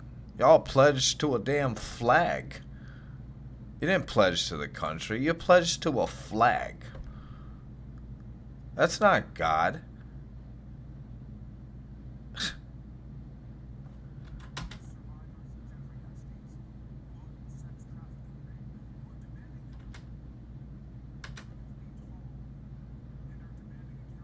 And you wonder why the world's so fucked up. Sorry. Sorry for the words again. For the blasphemy, as you put it. Sorry for the swear.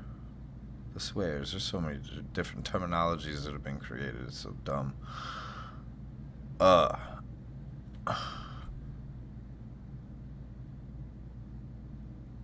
yes. Let's get into this.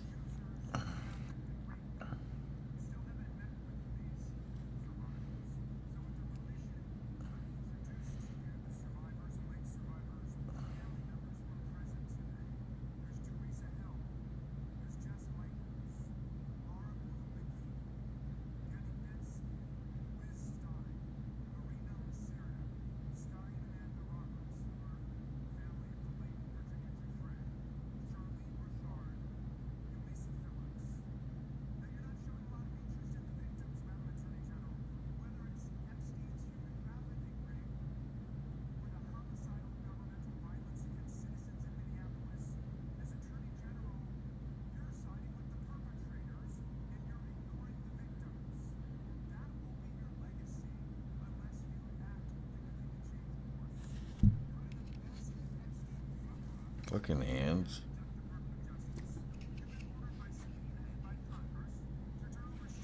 Always bother you.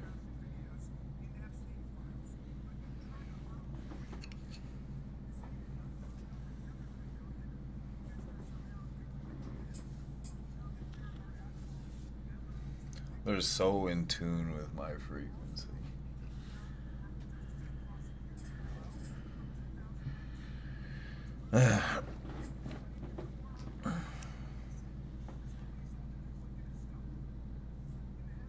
Duplicative.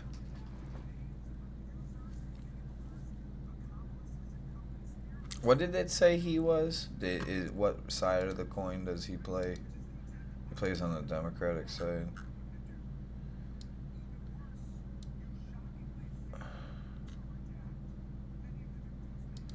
The thing is I'm a little, like, we're an hour into streaming, but the thing is, we're only 10 minutes into the video. This is insane.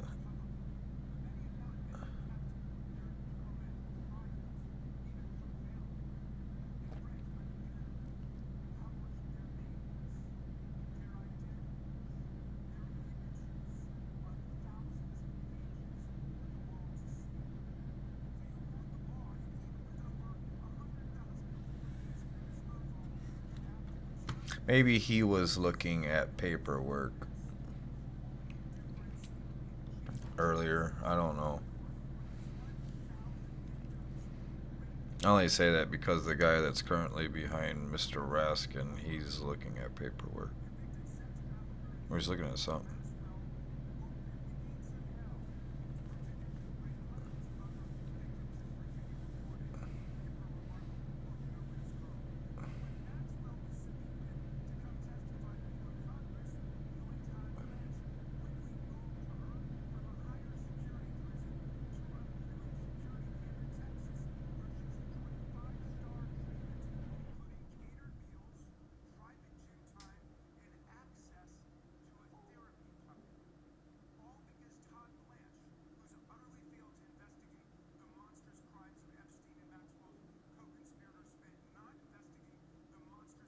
What the hell is that?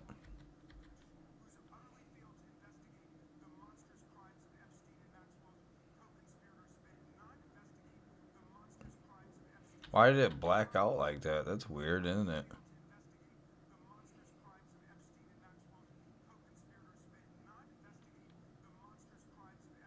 Why did it repeat itself?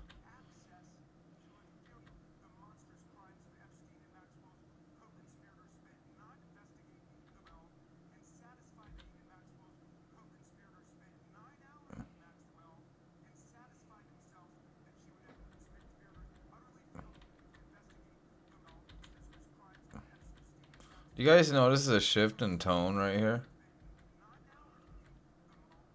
Is this edited?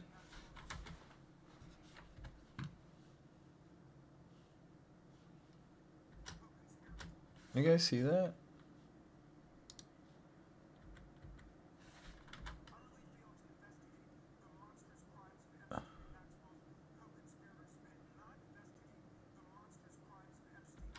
Did the battery go dead? I don't think so. The whole room changed. Look at. And the.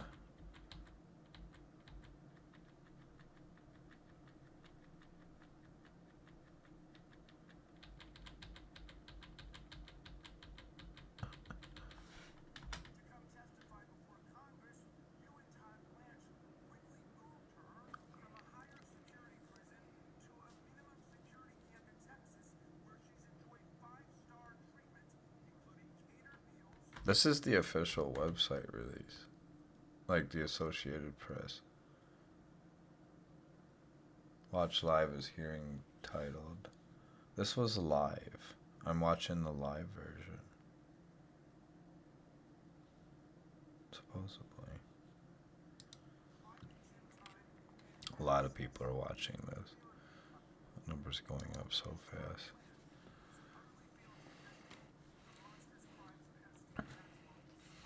If you want to check out the channel, I'm using the Associated Press, and it's a government access channel, so there's no copyright on it. It's free to the public. It's public domain.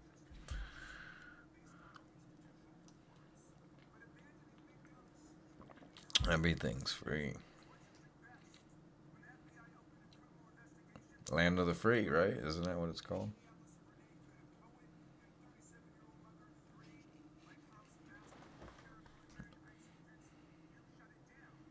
You shut it down.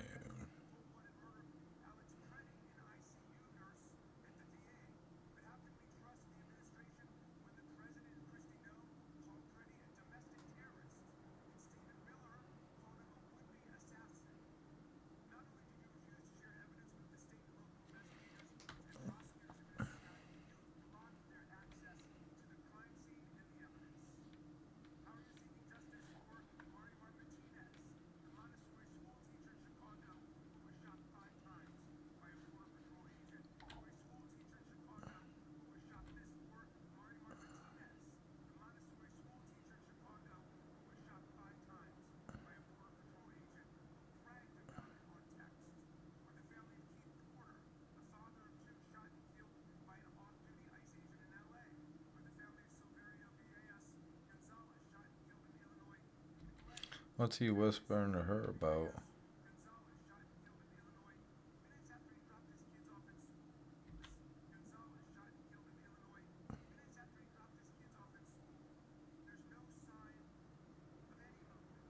What's he laughing about? Is this guy sleeping?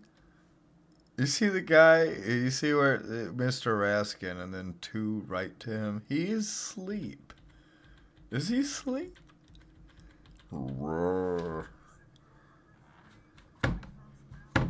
I'll judge everyone. Not judge in that aspect, but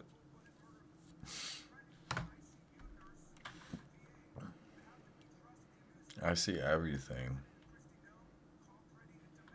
He sees you when you're sleeping. Ridiculous.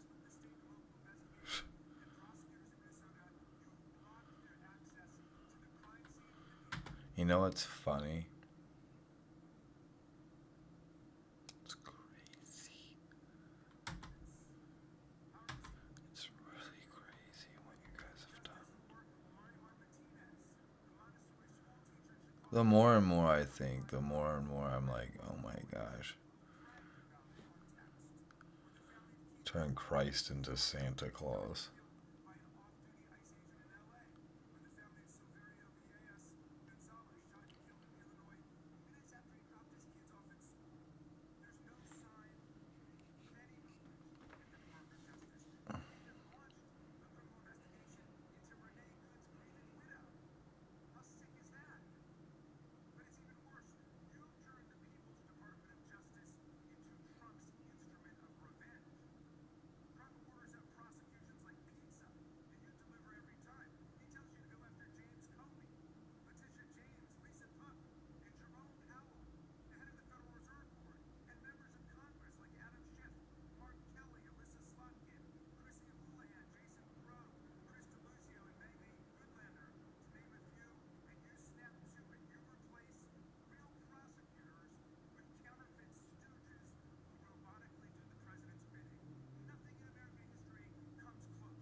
He is accusing her of a lot of stuff. He's said corrupt and stuff so many times.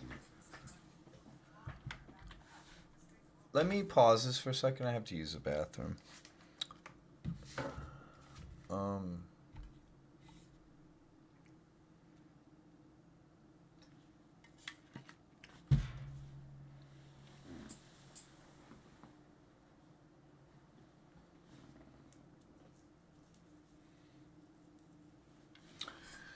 This is nuts. He's pointing so much stuff out. And when we look at the room, Mr. Jordan, he looks like he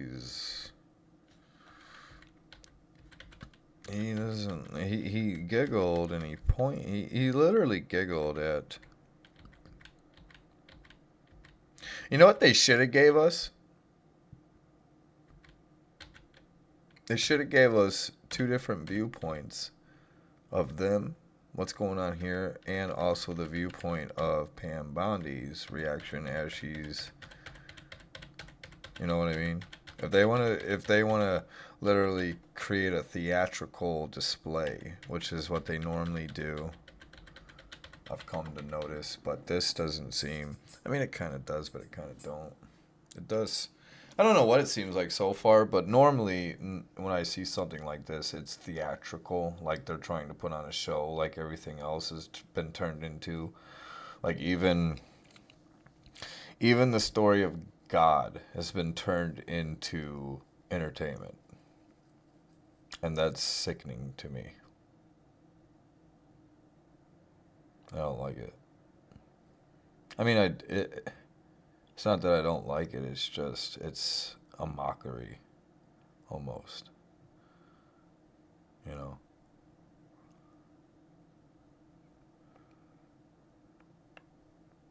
It is what it is. But I will be right back.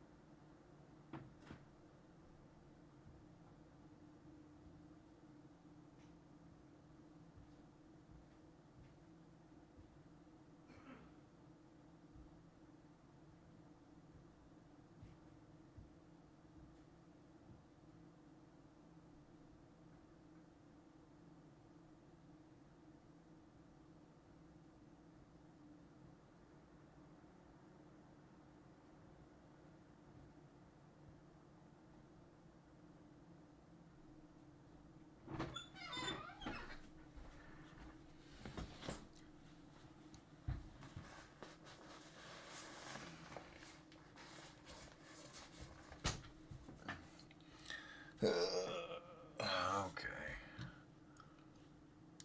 So it's clearly not. Um, The Justice Department has put common sense ahead of politics. They said to keep boys out of girls' schools, to secure deals with universities, to stop race-based admissions and anti-Semitic practices. Then, after discovering rampant fraud in Minnesota, the Justice Department, under leadership of Attorney General Bondi, has established a new National Fraud Division. In fact, I met with Colin McDonald, who head that division last week. I think he's going to do a great job.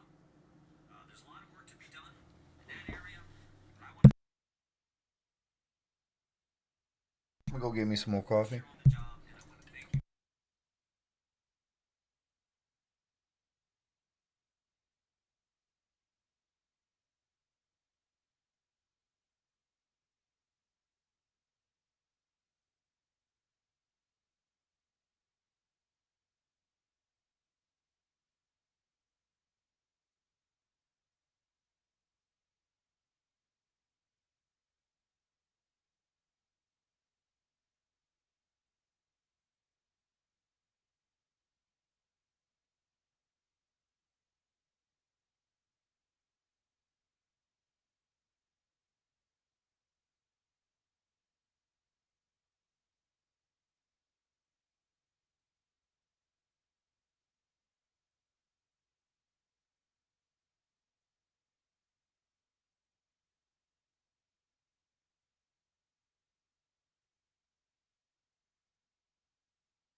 I'm gonna rewind that because he said something that Victims, as Virginia recorded in her remarkable book.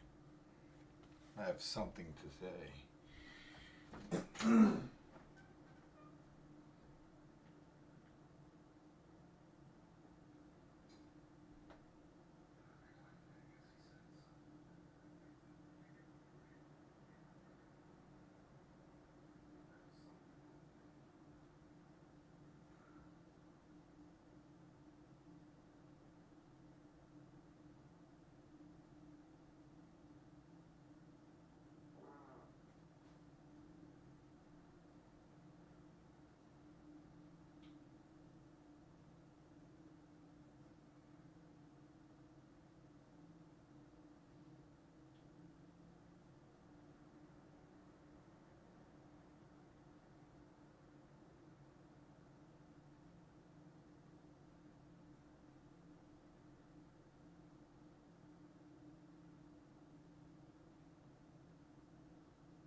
What did he say?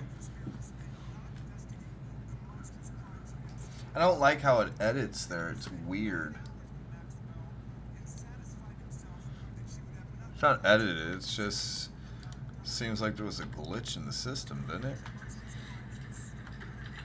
What did he say? It literally goes black.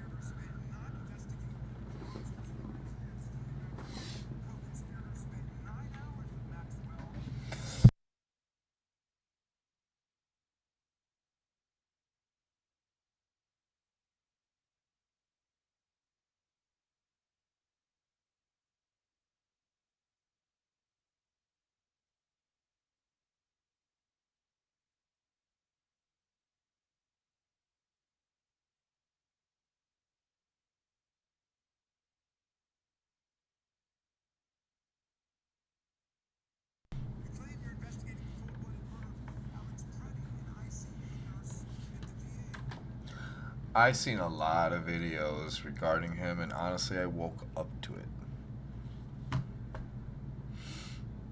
I literally woke up in the morning, and this was what was on my feed and my social media thing on my phone. This is what was here.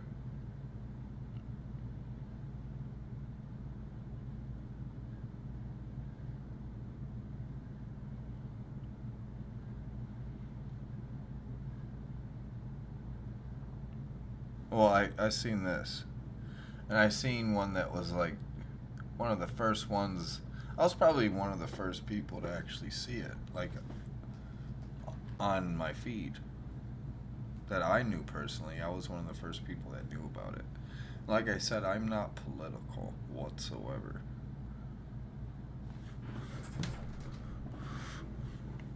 Whatever you want to call political. I don't choose sides. I choose faith. I choose the unity, I choose the faith, I choose God's word, for it's the only word.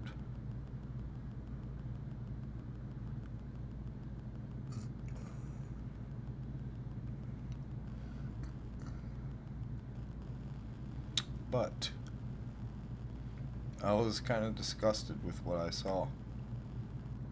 I was. And then I seen more. Because it was all over the place.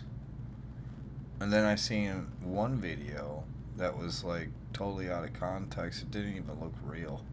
It really didn't. And the way that it looked not real is because of what happened, and then all of a sudden everybody went their separate ways. That's not how it happens. It's totally... It's a lie. God doesn't like liars. It was weird. It was a really weird video. It didn't look real at all.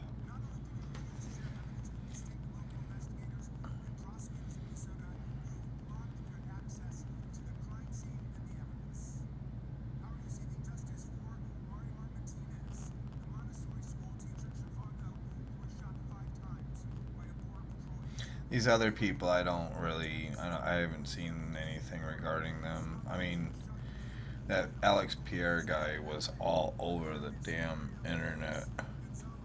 He still is.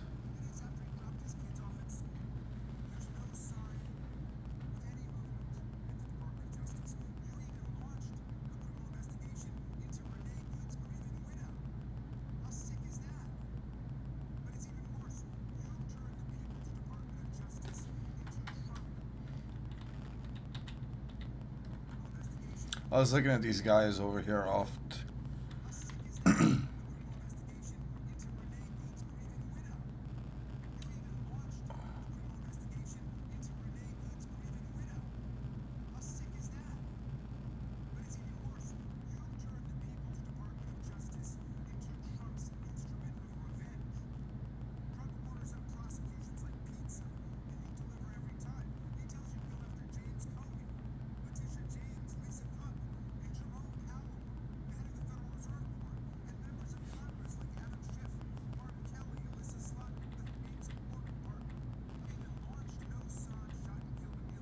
Why are these two here?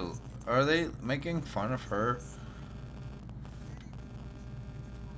Why are they snickering over somebody's death being announced? Like, that's...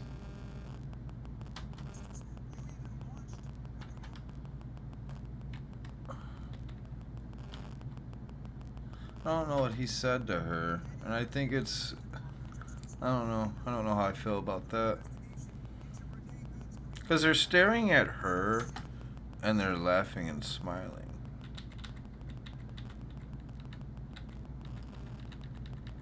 I'd really like to know what he whispered in her ear.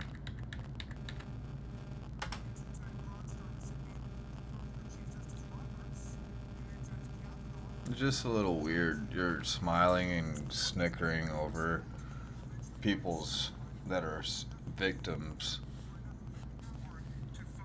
of death.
He brought up a lot of different things.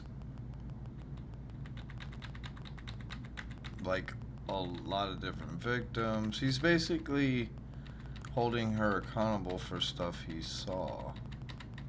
So, I mean, what's wrong with that? And he's making good points, and he's a very highly prestigious law professor. I mean, he was nominated for the Nobel Peace Prize. That means something.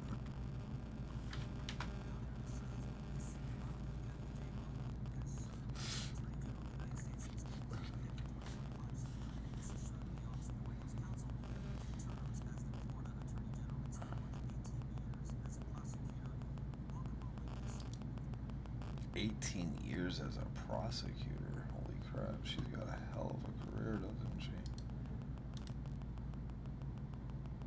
How old is she? That's insane.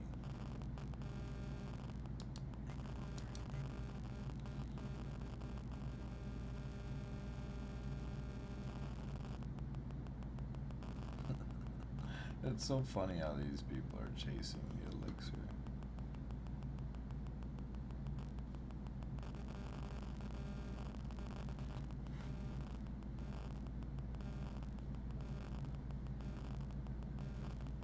What was I gonna bring up?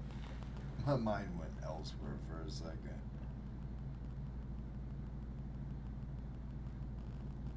Here we go. Okay.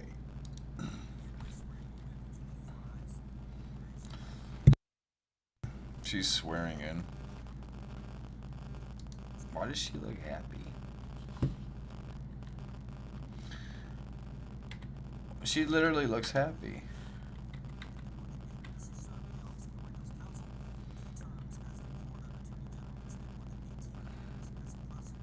She was an attorney general in Florida. I used to be in Florida a long time ago.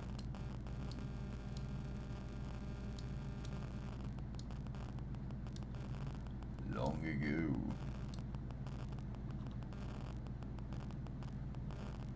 We still had the... Oh.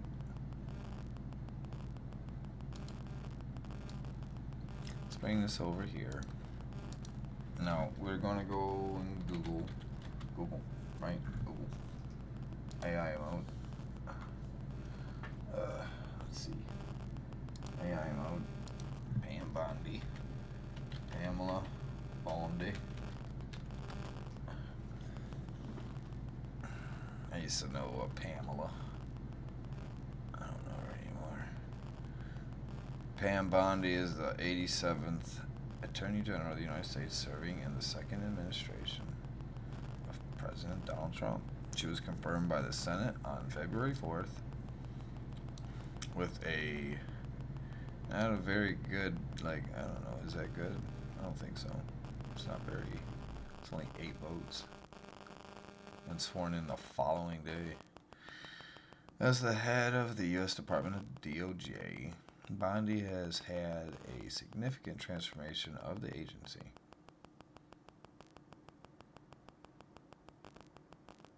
Key actions during her first year includes overseeing the dismissal of career prosecutors and FBI officials involved in cases related to the January 6th Capitol riot and to Donald Trump.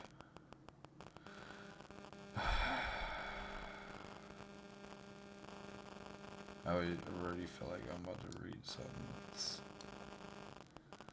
policy shift, shutting down the FBI's foreign influence task and the DOJ's task force klepto capture on her first. What is that? Foreign influence task. First day. Klepto capture. What is that? Klepto capture. I've never heard of this. What does this mean? Klepto capture?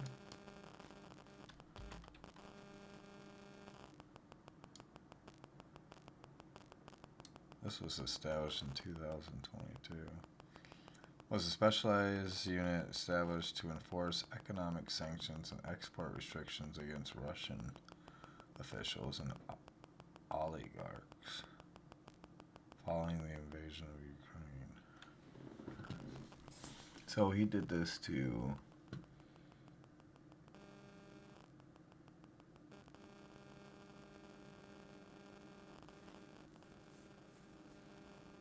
so this was against Russia. February 5th, the Trump administration officially disbanded the task force Attorney General.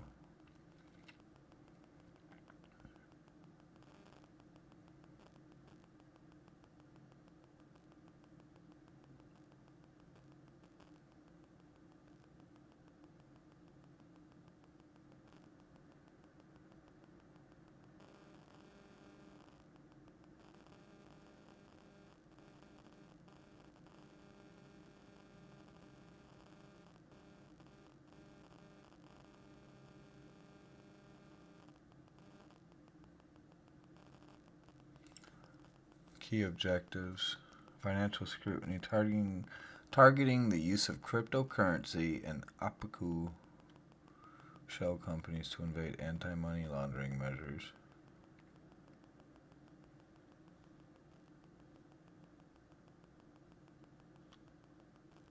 There's a lot of different people involved with this, wasn't there? There's a whole bunch of people involved. They were in charge of what?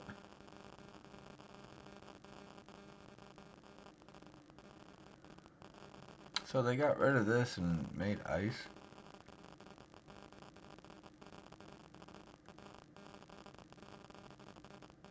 It seems like they got rid of this and turned it into ice.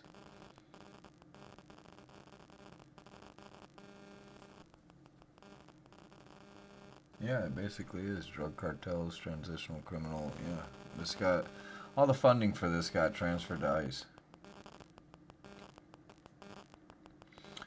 The unit had restrained, seized, and obtained forfeiture judgments. I don't care about money. Money's stupid. More than 70 individuals and 5 corporate entities were charged with crimes including sanctions, invasion, and money laundering. 300 million mega yacht, Amadia. Luxury yacht, linked to Victor.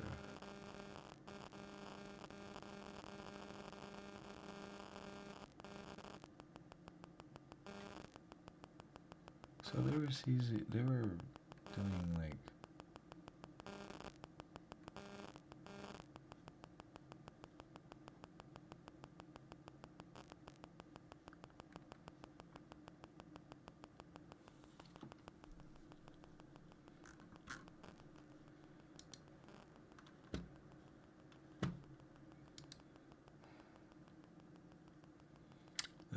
this ICE replaced this, but they were more focused on foreign stuff, like foreign, not homeland, you know.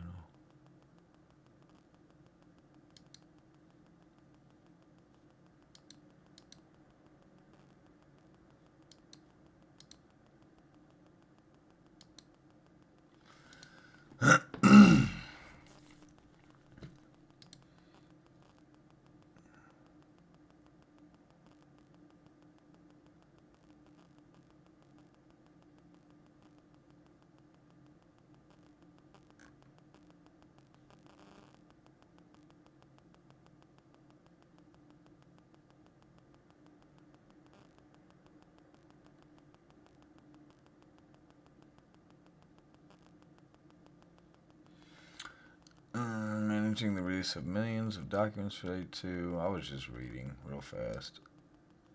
Thinking. We'll keep her up. We'll keep him up since that's who's... I mean, we don't really need to keep him up, Mr. Raskin. Didn't really give too much information on her, did it? It's weird.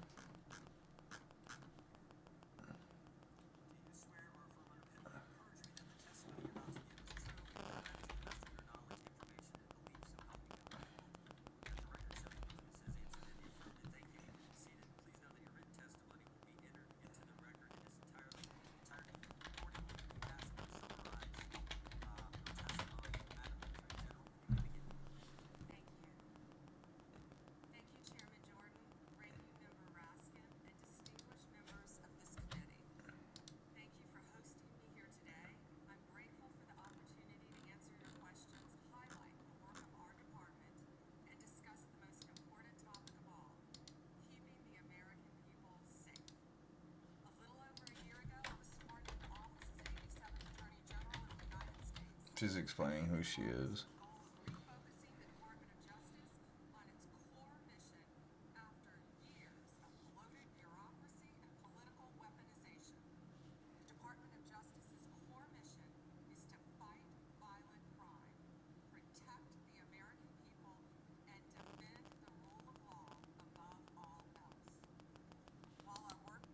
She was born in 1965. She's almost the same age as my mom. Is never done. We have made tremendous progress to make America safe again. In 2025, we saw the lowest murder rate in 125 years. That's nothing short of historic. If you compare 25 to 24, here's what you'll find. The murder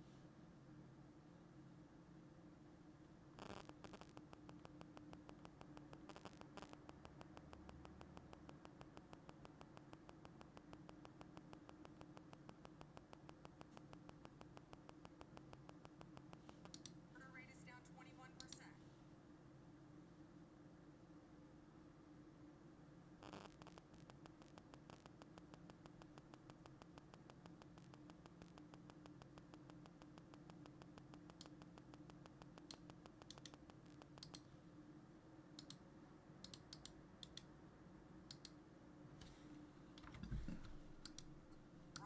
She just lied about that.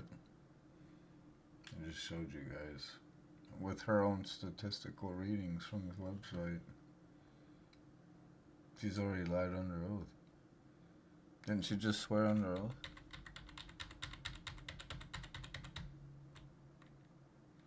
Information and beliefs, so help you God. Let the record show that She literally just was dishonest right off the rip.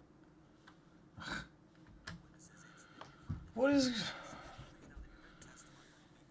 You swear into law, or into oath, or whatever this stupid process is. This theatrical shit. And then you immediately are dishonest? By by your own stuff. Like, I literally looked it up for you guys right in front of you and did the math. It's not hard. It's not rocket science.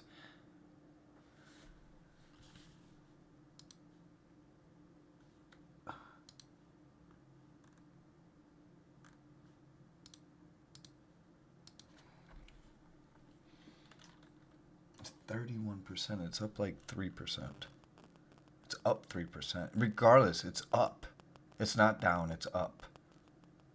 We showed it. It was at 16,000 last year, and it pushed the threshold past 17,000 this year. Or last year. In 2024, it was at 16,000 something. And then in last year, 2025, it's at 17,000 something. It went up like, what was it, like 600? 600 more. And it's insane. And that's what we just think. I mean, that's based off of their study reports. How accurate is that?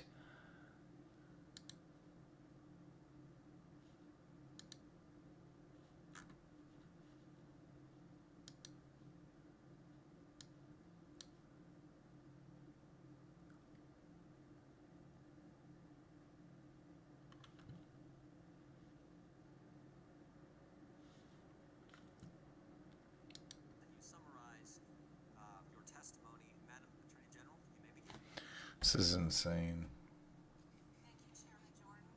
Why is she smiling? Is she really proud of... Who did the math?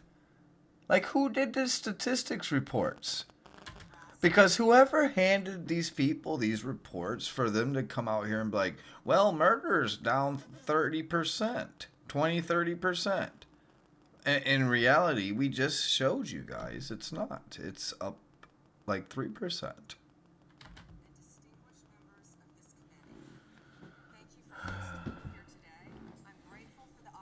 So that's false information.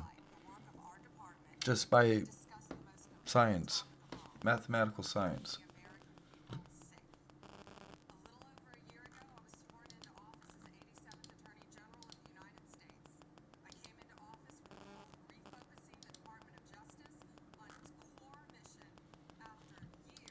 She tries so much to put authority in her voice.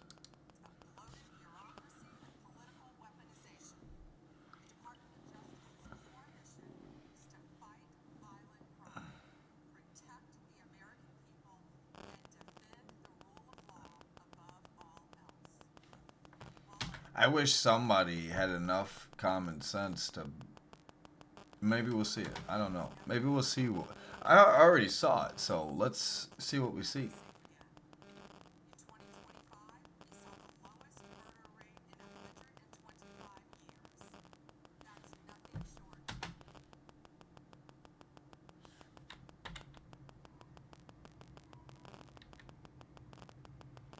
Do you guys see what she just said? We saw in 2025.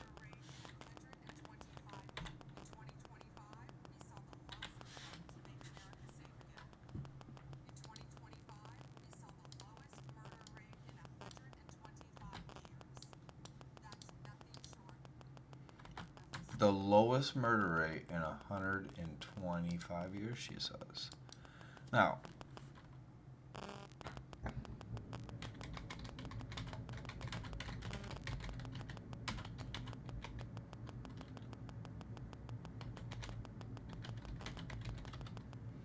murder rate in America as of right now,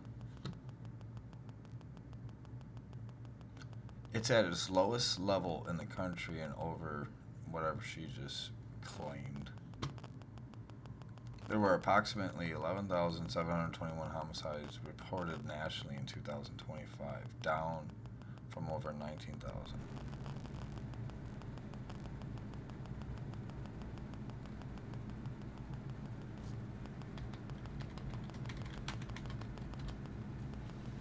That's the FBI reports. We already seen all this. I already showed you guys all this. It's probably still in here unless I close it out. Because I already caught them doing that.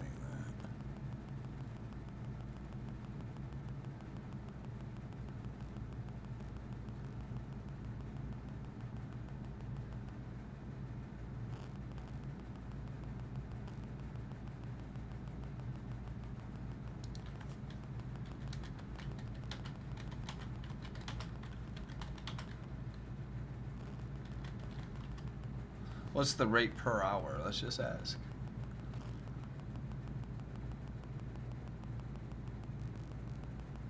A murder occurred in the United States on an average, based on the most recent FBI crime statistics of 2000. This isn't right.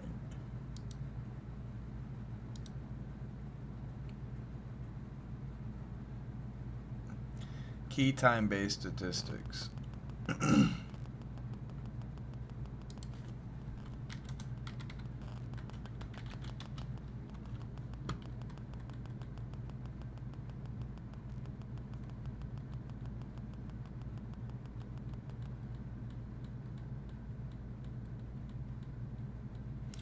One murder occurred 35 to 40 minutes. So that has not changed.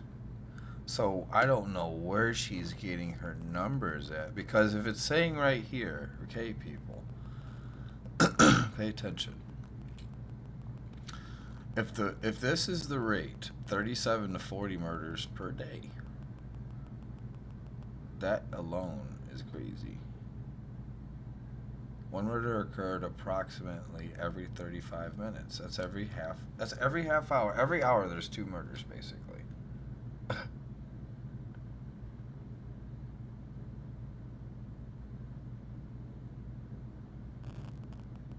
So, let's just do 1.5. What's 1.5 out of a year?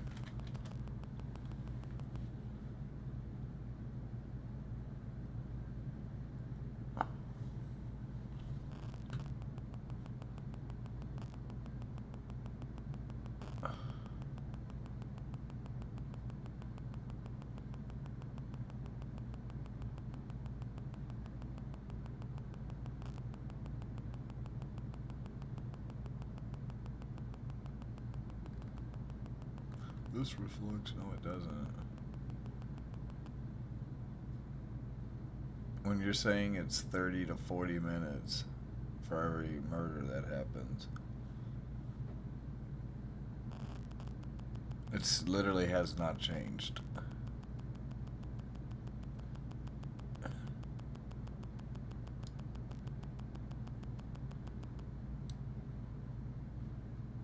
No, I don't.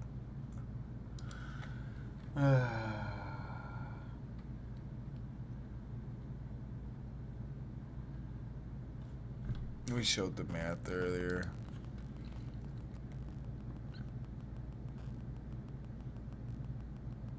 Estimate. We already showed that it was wrong.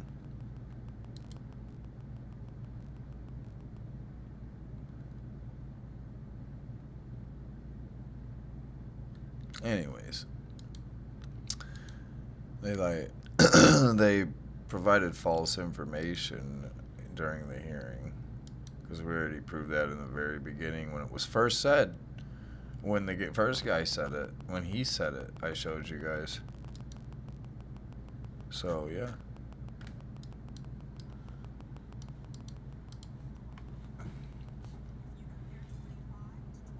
I don't care what it says after this because I already showed you guys the video.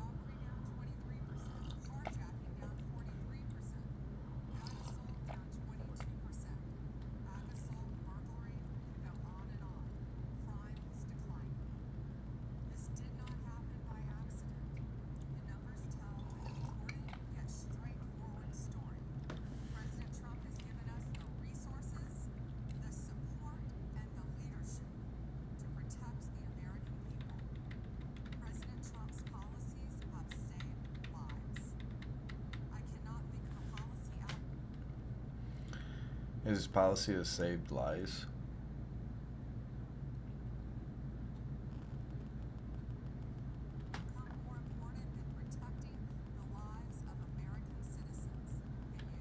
How many people have died in the Middle East since he's been president?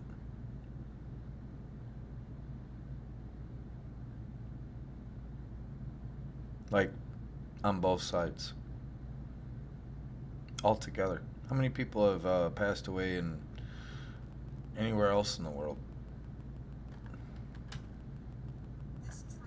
Because when the rest of the world uses our currency, that means you basically rule the world. For those who receive the mark of the beast shall be judged.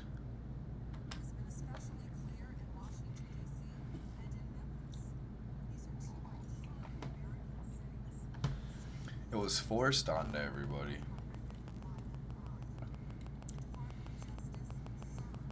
Because false prophets were in play.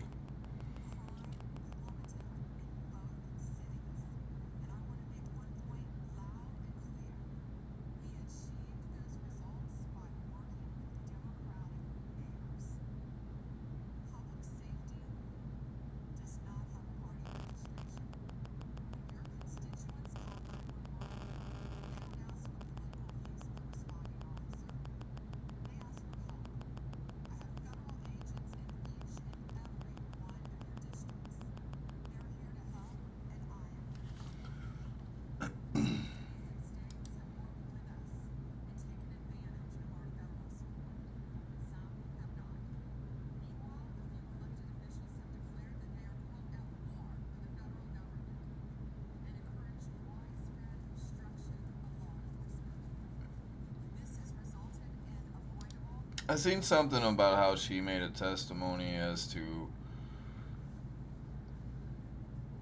them actually going through the files, and I actually have video of AI saying straight up algorithm systems were used to do the investigation because it would have literally took 13 and a half years based off of the amount of files there were. The average task force of the FBI that actually does investigations like that, it's no astronomical number like 500. There's not no. And if there's 500 people doing computing data research, which is basically what we're doing, which is what everybody did to find all this stuff, so that basically means our Department of Justice missed some things that the average person can actually do. So why is there a law degree required to do this job anymore. I don't think it's required anymore. If it's all on this, I think it should go to the brightest mind that knows how to use the system that's currently being used. Not someone with a bunch of backgrounds. I don't know.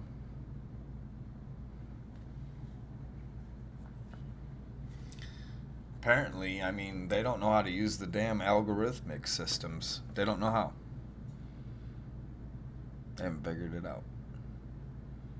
But the thing is all these, it's the algorithmic systems are corrupt too.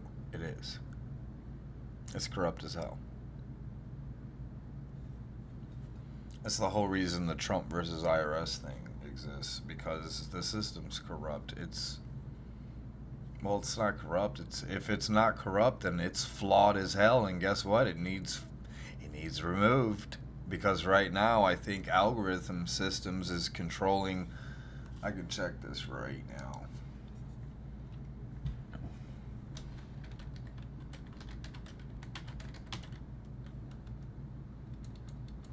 I'm gonna search how much of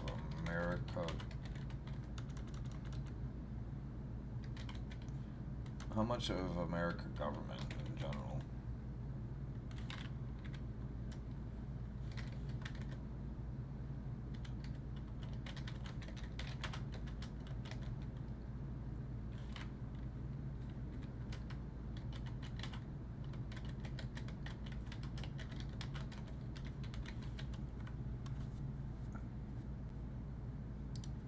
we'll jump into AI. Same thing they use.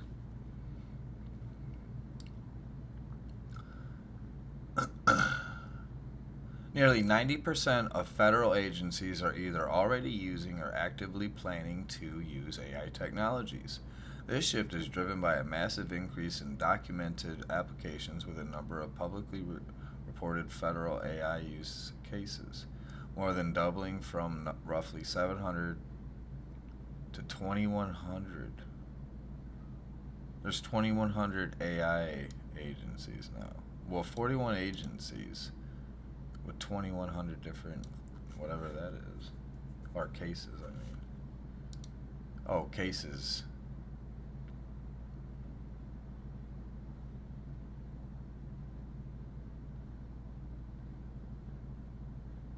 "90% of our federal agency respondents are integrated into AI operations. Rapid regrowth. Where AI is being applied. Mission enabling, health and medical." Why isn't it being implemented into the stuff that matters?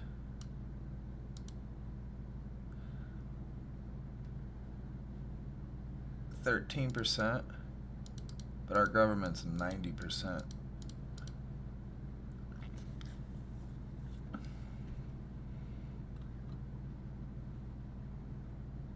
%41 is for cybersecurity, IT operations, HR management, and financial auditing. So, not even half. Public services and benefits, research in specialized fields.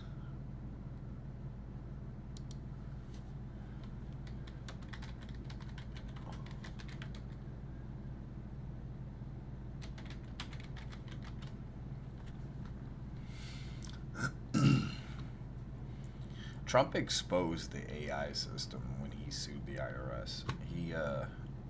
Let's just put it that way. He exposed how bad the AI algorithmic system is when he sued the IRS for his tax leaks, his IRS tax leaks. And we'll do a video on that too, because it's actually related to this list. Some of the people that are involved with the IRS lawsuit that got their information leaked, they're in this list. And what's really curious about the list, those same people are also the funders of these AI companies that we're switching and integrating into. They invest into the companies, their own personal information gets leaked, and then they sue us for it? That doesn't make any sense. The Little John thing, I already investigated it. It didn't take very long. It literally took me 3 minutes to figure it out. 3 freaking minutes. I was going to do a big video about it, and I'm like, I figure out stuff so quickly. Especially if I'm in the system, in your guys' system, which is just a basic Google search. It literally takes me minutes, maybe sometimes seconds to figure it out. So I don't understand what's up with these people.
Cartel drones? Where did they get drone technology?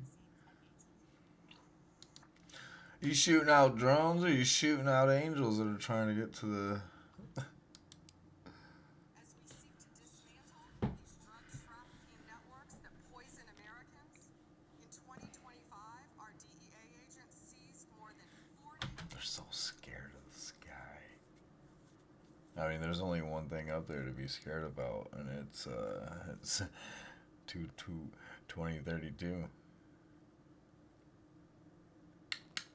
I know all about that. I'll tell you one thing about that right now. That's either going to be a gift from God, or it's going to be the ultimate third coming. And everybody's going to get to pick whether God wants that or not. I guess everybody's going to have to get their freaking act together, aren't they? God doesn't like ugly, and the negative energy is literally just radiating off of this planet.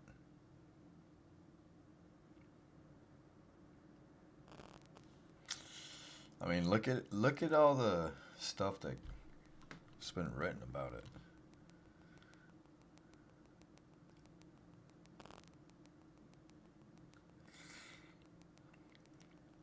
We'll see. Let's see how I feel. Fentanyl pills and more than 9,000 Fentanyl. total kilos of fentanyl. That represents 369 I've met a couple people that are were on that stuff. It's pretty messed up. Americans. Meanwhile, Where'd it come from? I don't know. President Trump's agenda in courtrooms across this country. I just moved my camera up a bit. 627 times. We've fought through a non-stop flood of bad Well, faith I didn't move the camera. orders from liberal activist judges across this country. Yes. America has never seen this level of coordinated judicial opposition towards a presidential administration. She just choked on her own spit, didn't she? An unlawful attack on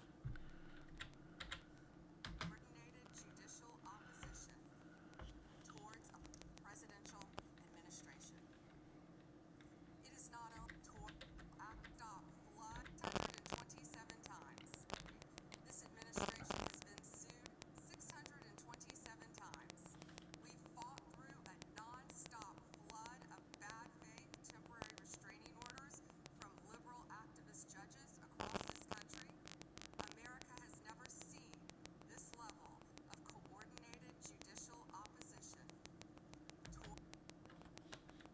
Towards what? Several activist judges across this country, America has never seen this level of coordinated judicial opposition towards a presidential administration. It is not only an unlawful attack on the executive branch's authority, but a serious attack on the democratic process. In spite of this unprecedented judicial activism, we've attained 24 favorable rulings at the U.S. Supreme Court. Their emergency docket and even U.S. Supreme Court. Their emergency She keeps choking on her words. I mean, she's lying, speaking in tongues. emergency docket and even more to come. We've done so while ending the weaponization of the prior administration by dropping FACE Act prosecutions, exposing the You hear that? Arctic Frost scandal via congressional disclosure. I don't know if she's lying. I'm not going to claim that she's lying, but usually that. This country.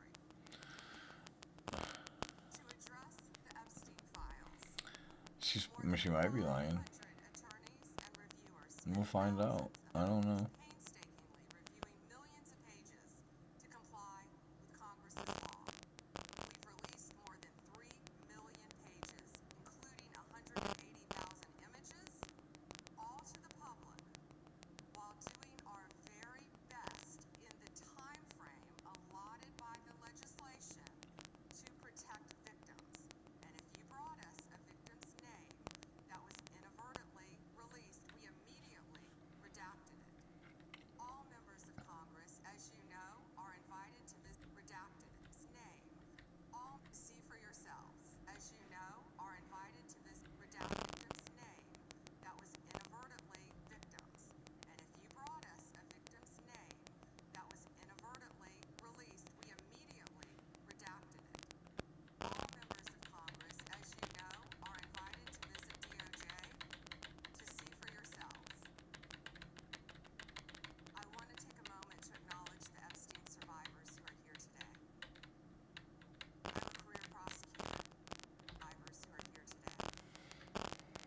I'm a career prosecutor. I already stated that means absolutely nothing in today's society. And with what we need to proceed to is irrelevant at this point. What we need to proceed to as a species, for what God's intended to do, it's time to cut the shit show. Let's just put it that way. And despite what the ranking member said, I have spent my entire career fighting for victims, and I will continue to do so. Let's just put it this way. I did a live stream of it.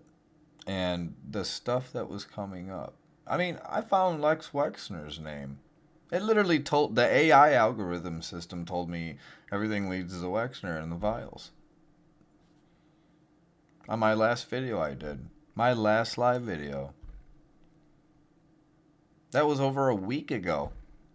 And it was right there. I didn't need no unredacted shit. It was redacted. Redacted files. I found it. Yep.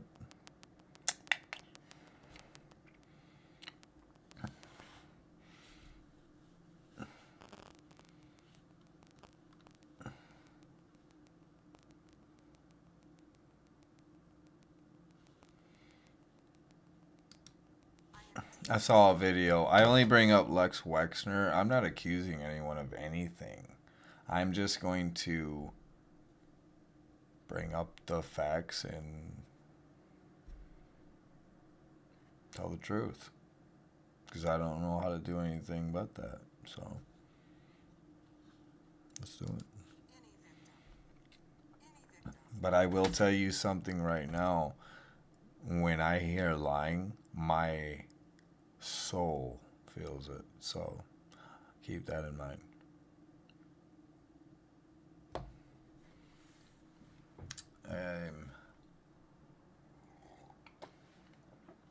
Drink from the chalice. You wish you could. You don't understand.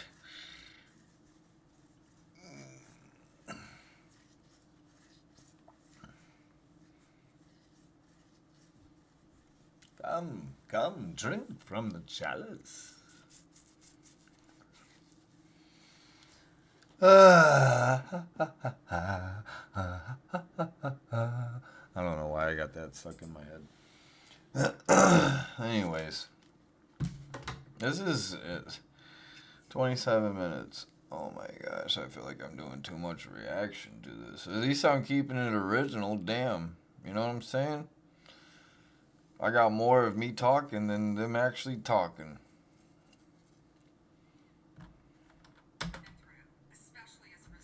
Let me do a backtrack because I'm going to step away for a second and let you guys catch up. I've already done my reaction as we step through. What I'm going to do when I come back, because I'm going to go smoke me a cigarette. When I come back,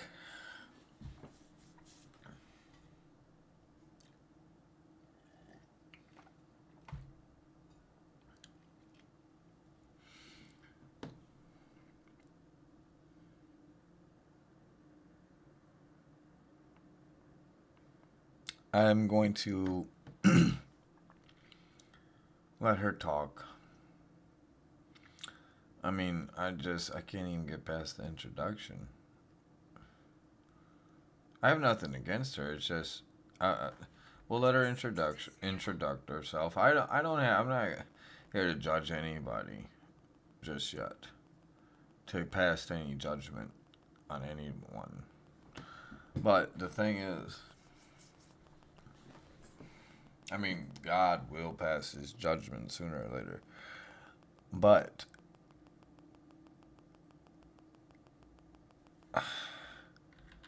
I really feel like everyone's just lost. And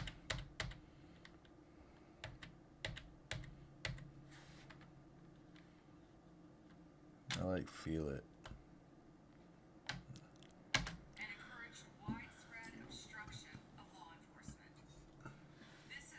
Let me backtrack and let you guys let her do her introduction. All I'm saying, I know completely and fully aware, but for her to say, I am a career this is, the whole thing has been theatrical at this point. The only thing that wasn't kind of theatrical was the way he described everything, and he seemed like he had passion in his voice, like he actually cared. Like he was irate as to what he brought up and maybe what he saw. I don't know what he saw. I don't know how. I can see how he feels. He's ecstatic about it. And considering his background, your career, do you have a Nobel Peace Prize? I mean, his career is way more prestigious than your career at this point. You just have years dedicated into this. So, she acts like she's got more time than him, or she's better than him just because she holds a higher position. First of all, you guys work for the same government, under one nation, under God, indivisible. What the hell do you think that means?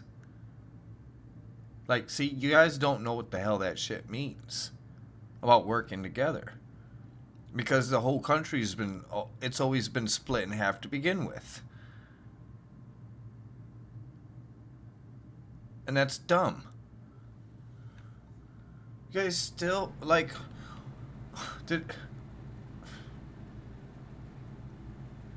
We'll keep watching. It just, makes God angry. I know that.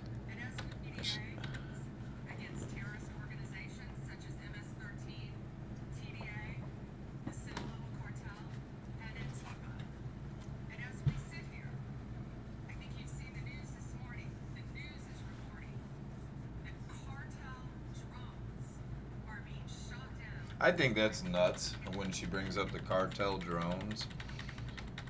I don't know anything about that. That's kind of crazy though, don't you think? I know there's been some fireballs. Lots of fireballs. Especially that one over Trinity.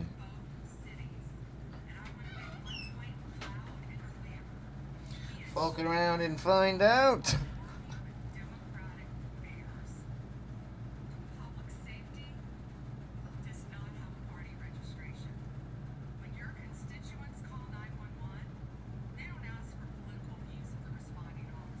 Let me pause this real quick. Hold on.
That's insane.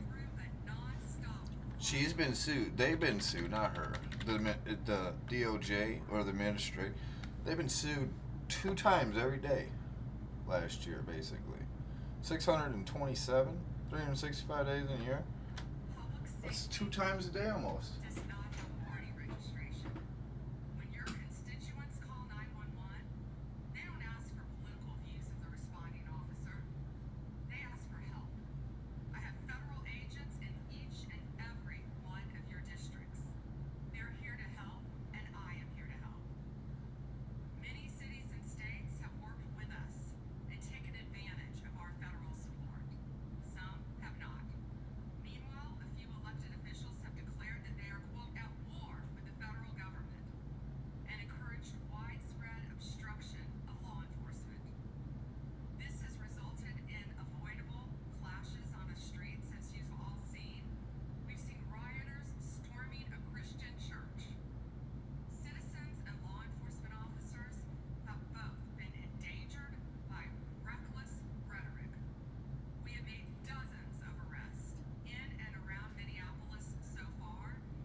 100 attorneys and reviewers spent thousands of hours painstakingly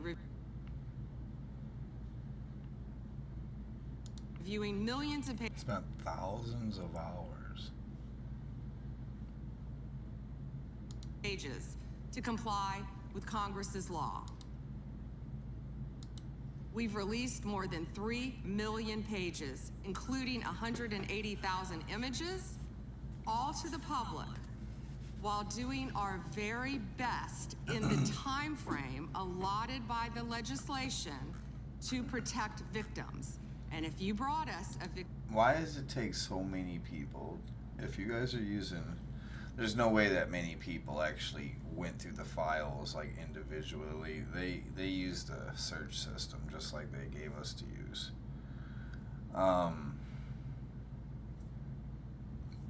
What was the assigned tasks for them to find? Because if they were assigned to just find anything, that's a lot of paperwork on someone that had a very intensive background in the United States.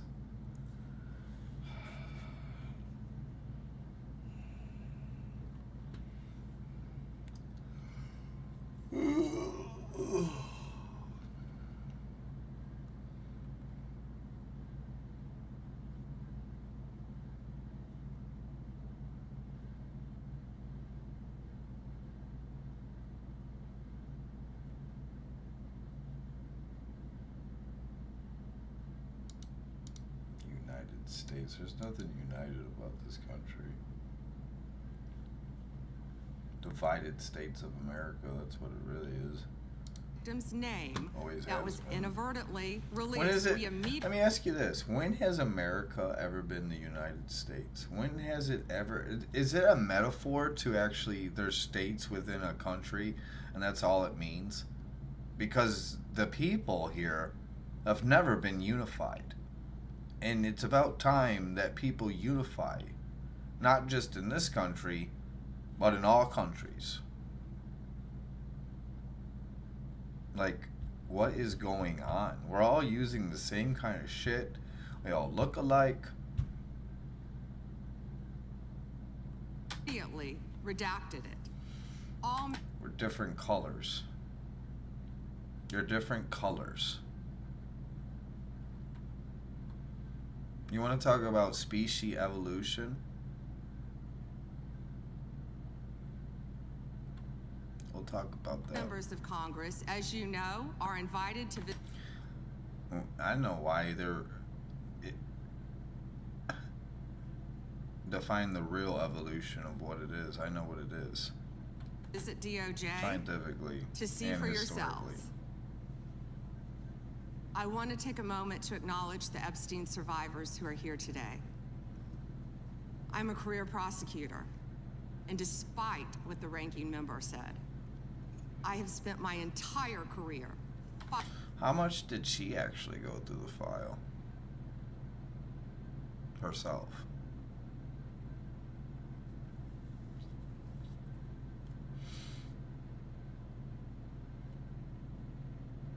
Fighting for victims. Is she like saying that there's no credit? Like seriously, there's no credible And I will continue evidence? to do so. I am deeply sorry for what any victim has been through, especially as a result of that monster. If you have any Their own information AI system to share with law enforcement dwindled it down for me about the very anyone first day. who has It was hurt the you next or day abused afterwards, you, I think. the FBI is waiting to hear from you. I want you to know that any accusations of criminal wrongdoing will be taken seriously and... Let me get my handy dandy notepad.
investigated. Back this up a second. Career prosecutor. And despite what the ranking member said, I have spent my entire career fighting for victims, and I will continue to do so. I am deeply sorry for what any victim has been through, especially as a result of that monster. If you have any information to share with law enforcement about anyone who has hurt you or abused you, the FBI is waiting to hear from you. I want you to know that any accusations of criminal wrongdoing will be taken seriously and investigated. The Department of Justice is committed to holding criminals accountable to the fullest extent of the law. In 2025, the FBI arrested over 1,700 child predators, a 10% increase from 2024. We also located 2,700 victims of child exploitation and shut down 3.8 million dark web pedophile accounts. 3.8 million. So please, if you have information to share that needs to be investigated, contact the FBI. Today, I look forward to discussing further our shared obligation to protect the American people, uphold the rule of law, and keep this nation safe. Thank you. Thank you, Madam Attorney General. The Chair we now proceed under the 5-minute rule. The Chair recognizes the gentleman from California for 5 minutes. Thank you, Mr. Chairman. Madam General, thank you for your extensive remarks, particularly on your continued investigation of those responsible over the years in the Epstein debacle. Obviously, you have Did she actually answer that guy? full docket. Or did she just apologize to everybody? This nation protect the forward gate pedophile 100 in 2024, 100 child predators, a 10% increase from 2024. We also located 2,700 victims of child exploitation and shut down 3.8 million dark web pedophile accounts. 3.8 million. So please, if you have information to share that needs to be investigated, contact the FBI. Today, Contact the FBI, Federal Bureau of Investigation. I look forward to discussing that further means. our shared obligation to protect the American people. I'll tell you guys what, they have complicated the system so hard for everyone to just live. They've turned it into survival. That's why people have lost their way. That's why the frequency is gone. That's why that meteor's up there, just hanging out. Uphold the rule of law and keep this nation safe. Thank you. Thank you, Madam Attorney General. The Chair we now proceed under the 5-minute rule. The Chair recognizes the gentleman from California for 5 minutes. Thank you, Mr. Chairman. Madam General, thank you for your extensive remarks, particularly on your continued investigation of those responsible over the years in the Epstein debacle. Obviously, you have an amazingly full docket between civil rights, between criminal, between so-called white-collar crime, and doing so, as the chairman said, at a time in which both you and the president are under attack, and our ICE agents and FBI and others are under attack when they try to enforce the law. I personally want to apologize for those who would embolden, support, or even stand with those lawbreakers that sit on this and other daises here in Congress. My job generally is to talk about patents and trademarks as the chairman of that subcommittee. I'll forego that today because one of my other jobs is the creation and maintenance of Article 3 judges, and I work with the Chief Justice on that, and we're trying to expand the court. But currently, there are You know what's really funny at this point? only bring it up at 677 the end. district court judges. They have very full dockets as well. But you create a tremendous 'Cause I've amount noticed of that the algorithm judges, system- particularly immigrant. The algorithm system in searching changes very, very frequently. So someone is updating it, monitoring it, whatever you may say. Someone's got an eye on it. Immigration judges. You do so in order to save the court that, but adjudicate, as is requirement, each of those people who claim a right to be here in the United States. And that has been going on under Republican and Democratic administrations for years. What's unique about the Trump administration this time is that you and President Trump have managed to reduce the backlog of people seeking that for the first time in decades. You are getting ahead of that tremendous backlog that caused, for better or worse, the release of millions of people with little pieces of paper saying, come back later when we call you, and often to no avail when you call. So I want to congratulate you on that, because it's an accomplishment you might not take credit for, and the other side would never give you credit for. But I hope you can continue to do that and do more. And I say so for a reason, because much of this hearing will be about Minneapolis and other places in which the backlog of criminal aliens, including in my home state of California, people who have hurt other people, people who have victimized their communities, is extensive. And although the overall number through adjudication may be going on, because of places like my home state, California, you're unable to apprehend people that my sheriffs want apprehended. They desperately want to cooperate, and they're prohibited by law. It is this committee's opinion on this side of the aisle that, in fact, you should be Mr. Issa. Should we look to see who he is? Since we do it for everybody. Who is Mr. Issa? Mr. Issa.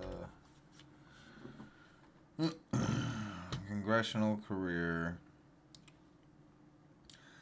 Darrell Issa, Republican, California. He is a U.S. representative currently serving California's 48th district. Formal vehicle anti-theft.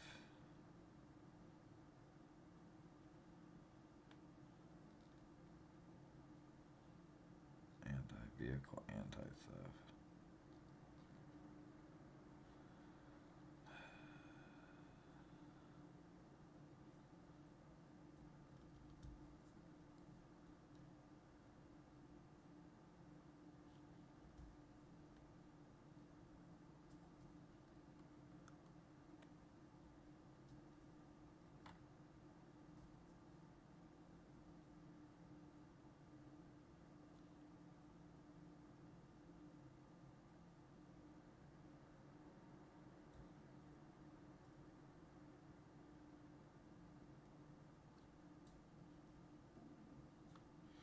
I mean, it doesn't really show too much, does it?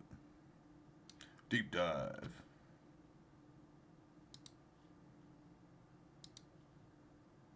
I think I accidentally switched the other one. I don't know. And Darrell Issa. Current office. He's on the Republican side, so it's not just... It's both sides coming out, right? He's been in Congress for that long. Returned in 2021. He was here 2001 to 2019. 18 years here.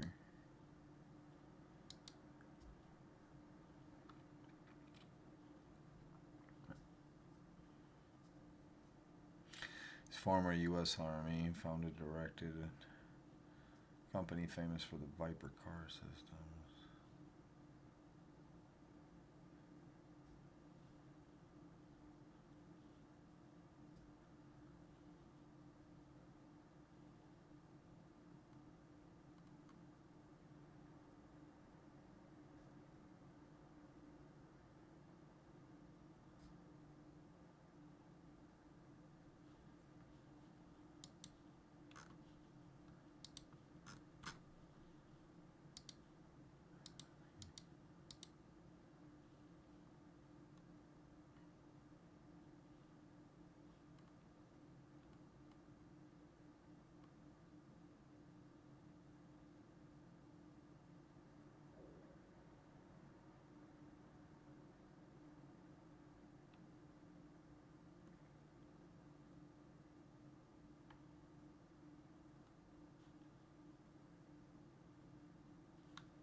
All right, he's just given the he's got a ability career to background. demand he's that, been that participation, and that the release of a known criminal not be considered to be acceptable just because a state or city has declared itself a sanctuary. not doing thorough background. I want you to checks on opine people. on That's just dumb. one thing that I think has been misunderstood.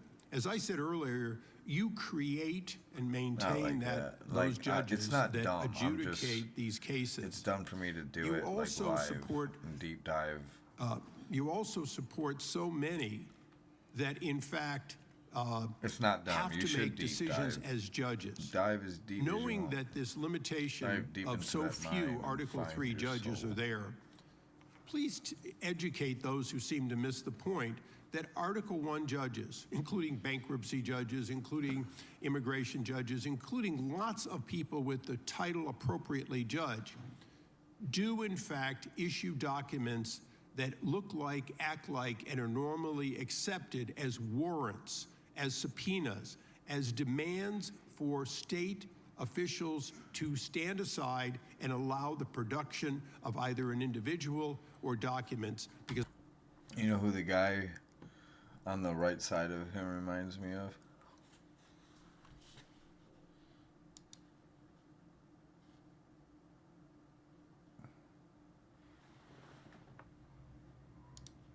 The guy from The Office. I'll show you guys here in a second. The TV show The Office.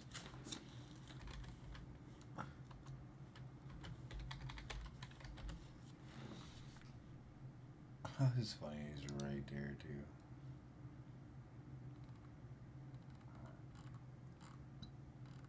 I'm not making fun of him or anything, but he looks like the guy from The Office. A little bit. He has the same like expression.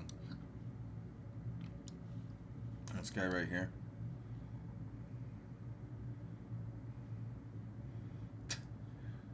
He does though.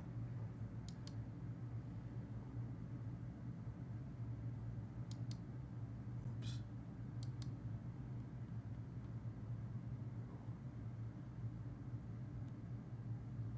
I don't know where he's at. Where is he? There he is. Kind of looks like him a little bit. Toby Flanders. Just a little bit. This is the way he's like, I don't know, he just looks sad. I think people are missing the point that these ICE retainers and detainers and so on, they act like they're nothing when in fact in the ordinary course, Madam General, you do in fact have Article 1 judges constantly putting those out, and they are respected normally. The structure motorized pergola system is reinventing the way homeowners experience the outdoors. The most versatile, modern, useful outdoor patio space ever designed. It creates the perfect blend of sun, shade, and shelter at all times so you can still enjoy time outdoors. Even if it rains, is Thank you, What happened? Ordinary course, Oh, shit. And we welcome everyone. No! We jumped way too ahead. This is long. what's unique, you create Is redacted. Attorney General Bondi. unable to apprehend people that my sheriffs want apprehended. They desperately want to cooperate, and they're prohibited by law. Justice in America.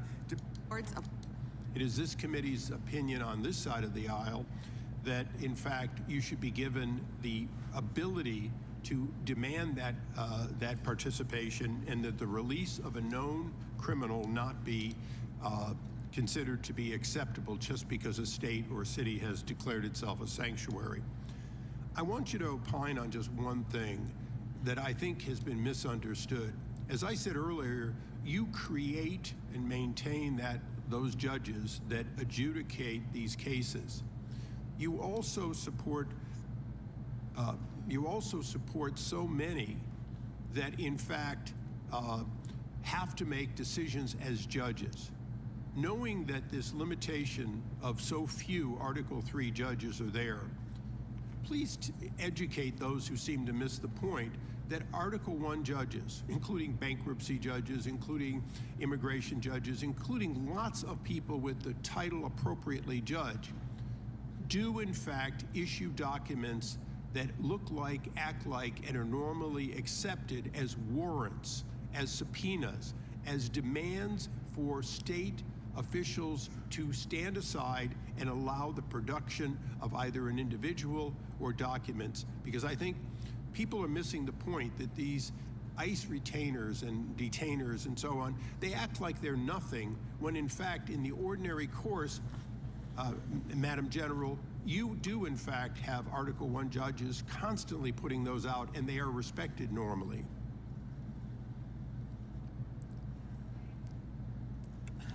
Thank you, Congressman, for talking about all the great judges. And if I could add one thing to that, we are always recruiting and looking for judges. So please reach out to our office for these judges who are handling all these very important matters. We've even added some JAG officers as immigration judges. Thank you. And so we're continuing to do that, but we're always seeking qualified lawyers as well to be part of that. And thank you for highlighting that, Congressman. Thank you. I yield back. Gentleman yields back. The gentlelady from Washington is recognized. Thank you, Mr. Chairman. Good morning, Attorney General Bondi, right here.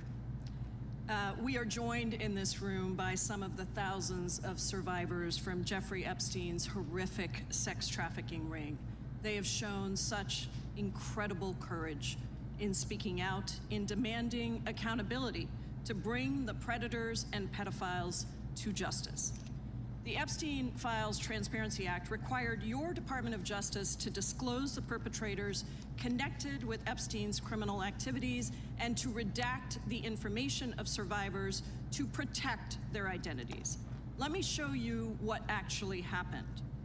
First, in violation of the law, your department has shown a pattern of redacting the names of powerful predators.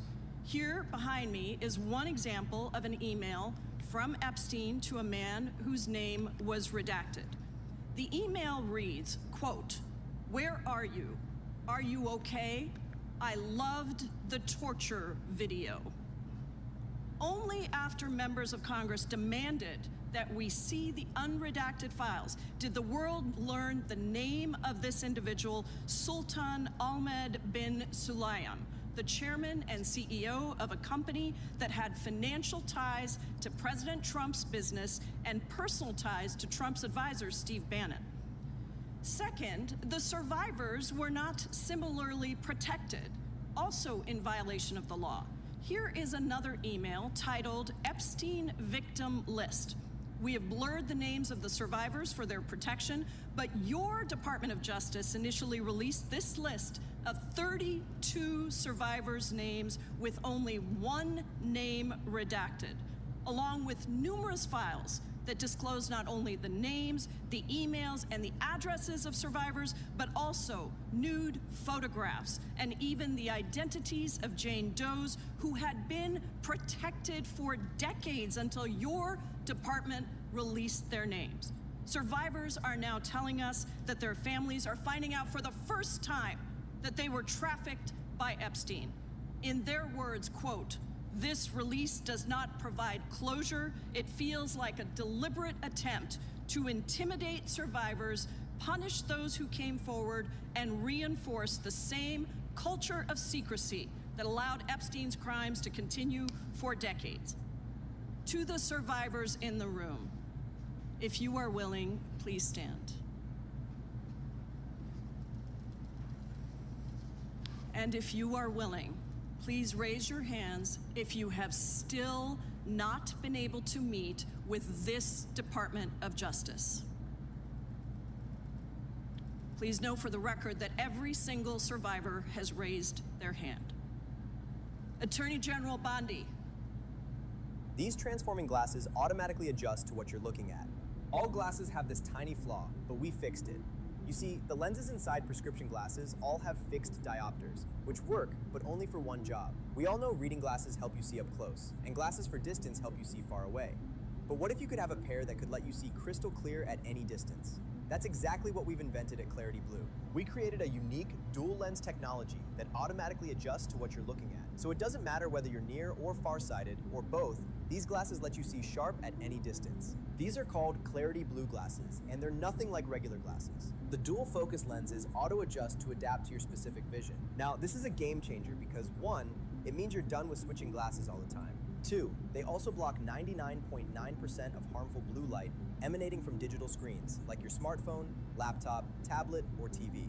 So you can say goodbye to eye strain and headaches. And 3, the lenses darken automatically when exposed to sunlight, so they basically turn into sunglasses in bright daylight. In other words, it's like having 3 pairs of glasses in one. And that's not only practical, it looks extremely cool as well.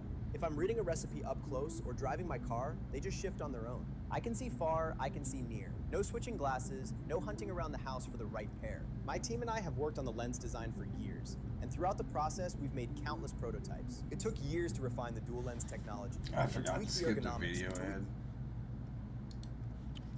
You apologize to the survivors in your opening statement for what they went through at the hands of Jeffrey Epstein. Will you turn to them now and apologize for what your Department of Justice has put them through with the absolutely unacceptable release of the Epstein files and their information?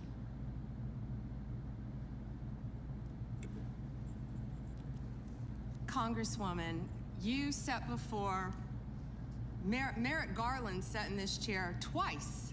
Attorney General Bondi. No, can I finish my answer? No, I'm going to reclaim my time because I asked you a specific question that I would like you to answer, which is, will you turn to the survivors? This is not about anybody that came before you. It is about you taking responsibility for your Department of Justice and the harm that it has done to the survivors who are standing right behind you and are waiting for you to turn to them and apologize for what your Department of Justice has done. Members get to ask the questions, the witness get to answer in the way they want to answer. The Attorney General can That's respond. not accurate, Mr. Chairman. Because she doesn't like the answer. So, Mr. Chairman, why I have asked didn't she ask Merrick Garland this? I am reclaiming my time, and when I reclaim my time, it is Mr. Chairman, the gentlelady's reclaimed her I'm not going time. to get in the gutter for her theatrics. The time belongs to the gentlelady. The gentlelady has 17 seconds. Thank you. You're not going to answer this question, so let me just Chairman, say I'll this. direct it to What a you. massive No, I'm cover-up. answering a Mr. question. Chairman, will you restore her time? The witness is I'm not interrupted. going to get in the gutter with this woman. Stop the She's time doing theatrics. and let me have my time.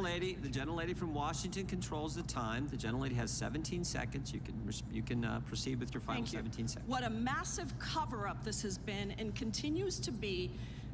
Donald Trump made the release of the Epstein files the center of his political campaign because he thought it would benefit him. Then you got into office, Attorney General, claimed to have a client list, only to then say that there was no list. Your deputy, Todd Blanche, met alone with Elaine Maxwell and transferred her to a minimum security prison. And now you continue the cover-up, and I wish that you would turn around to the survivors who are standing right behind you and on a human level, Chairman, apologize The chair now recognizes the chair. on what you have done.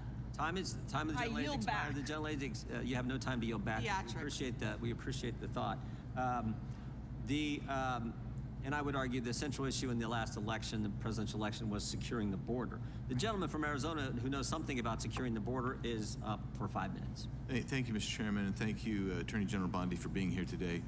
In 2022, Lafarge, which is a French cement company, pled guilty in U.S. federal court to participating in a criminal conspiracy with ISIS.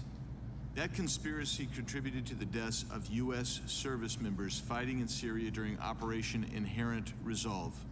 As part of the plea agreement, Lafarge was required to pay more than $775 million to DOJ's Asset Forfeiture Fund. In February 2025, my colleagues and I sent you a letter urging the department to review the petitions for remission submitted by the families of those fallen service members, including several of my constituents. The previous administration ignored these victims and our requests and left their petitions unresolved. My question for you on this particular issue is if you're willing to work to ensure those families that their petitions will be reviewed and brought to a resolution? Congressman, we are aware of that, and we're committed to doing everything we can to support the victims and work with you. Thank you for that question. Yeah, appreciate your answer. And now let's go to something that is also pressing that I've been working on for years, and this is the FISA Section 702 and Arctic frost. In January 2025,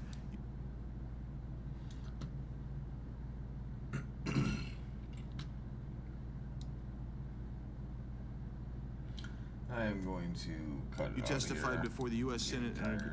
It's just overwhelmingly. We're only 10% away through it so far, so yeah. I need to rest my brain with all this info. I mean, I already know a lot of stuff, but that's why I'm like, I started to doze off. I've already heard it. But anywho,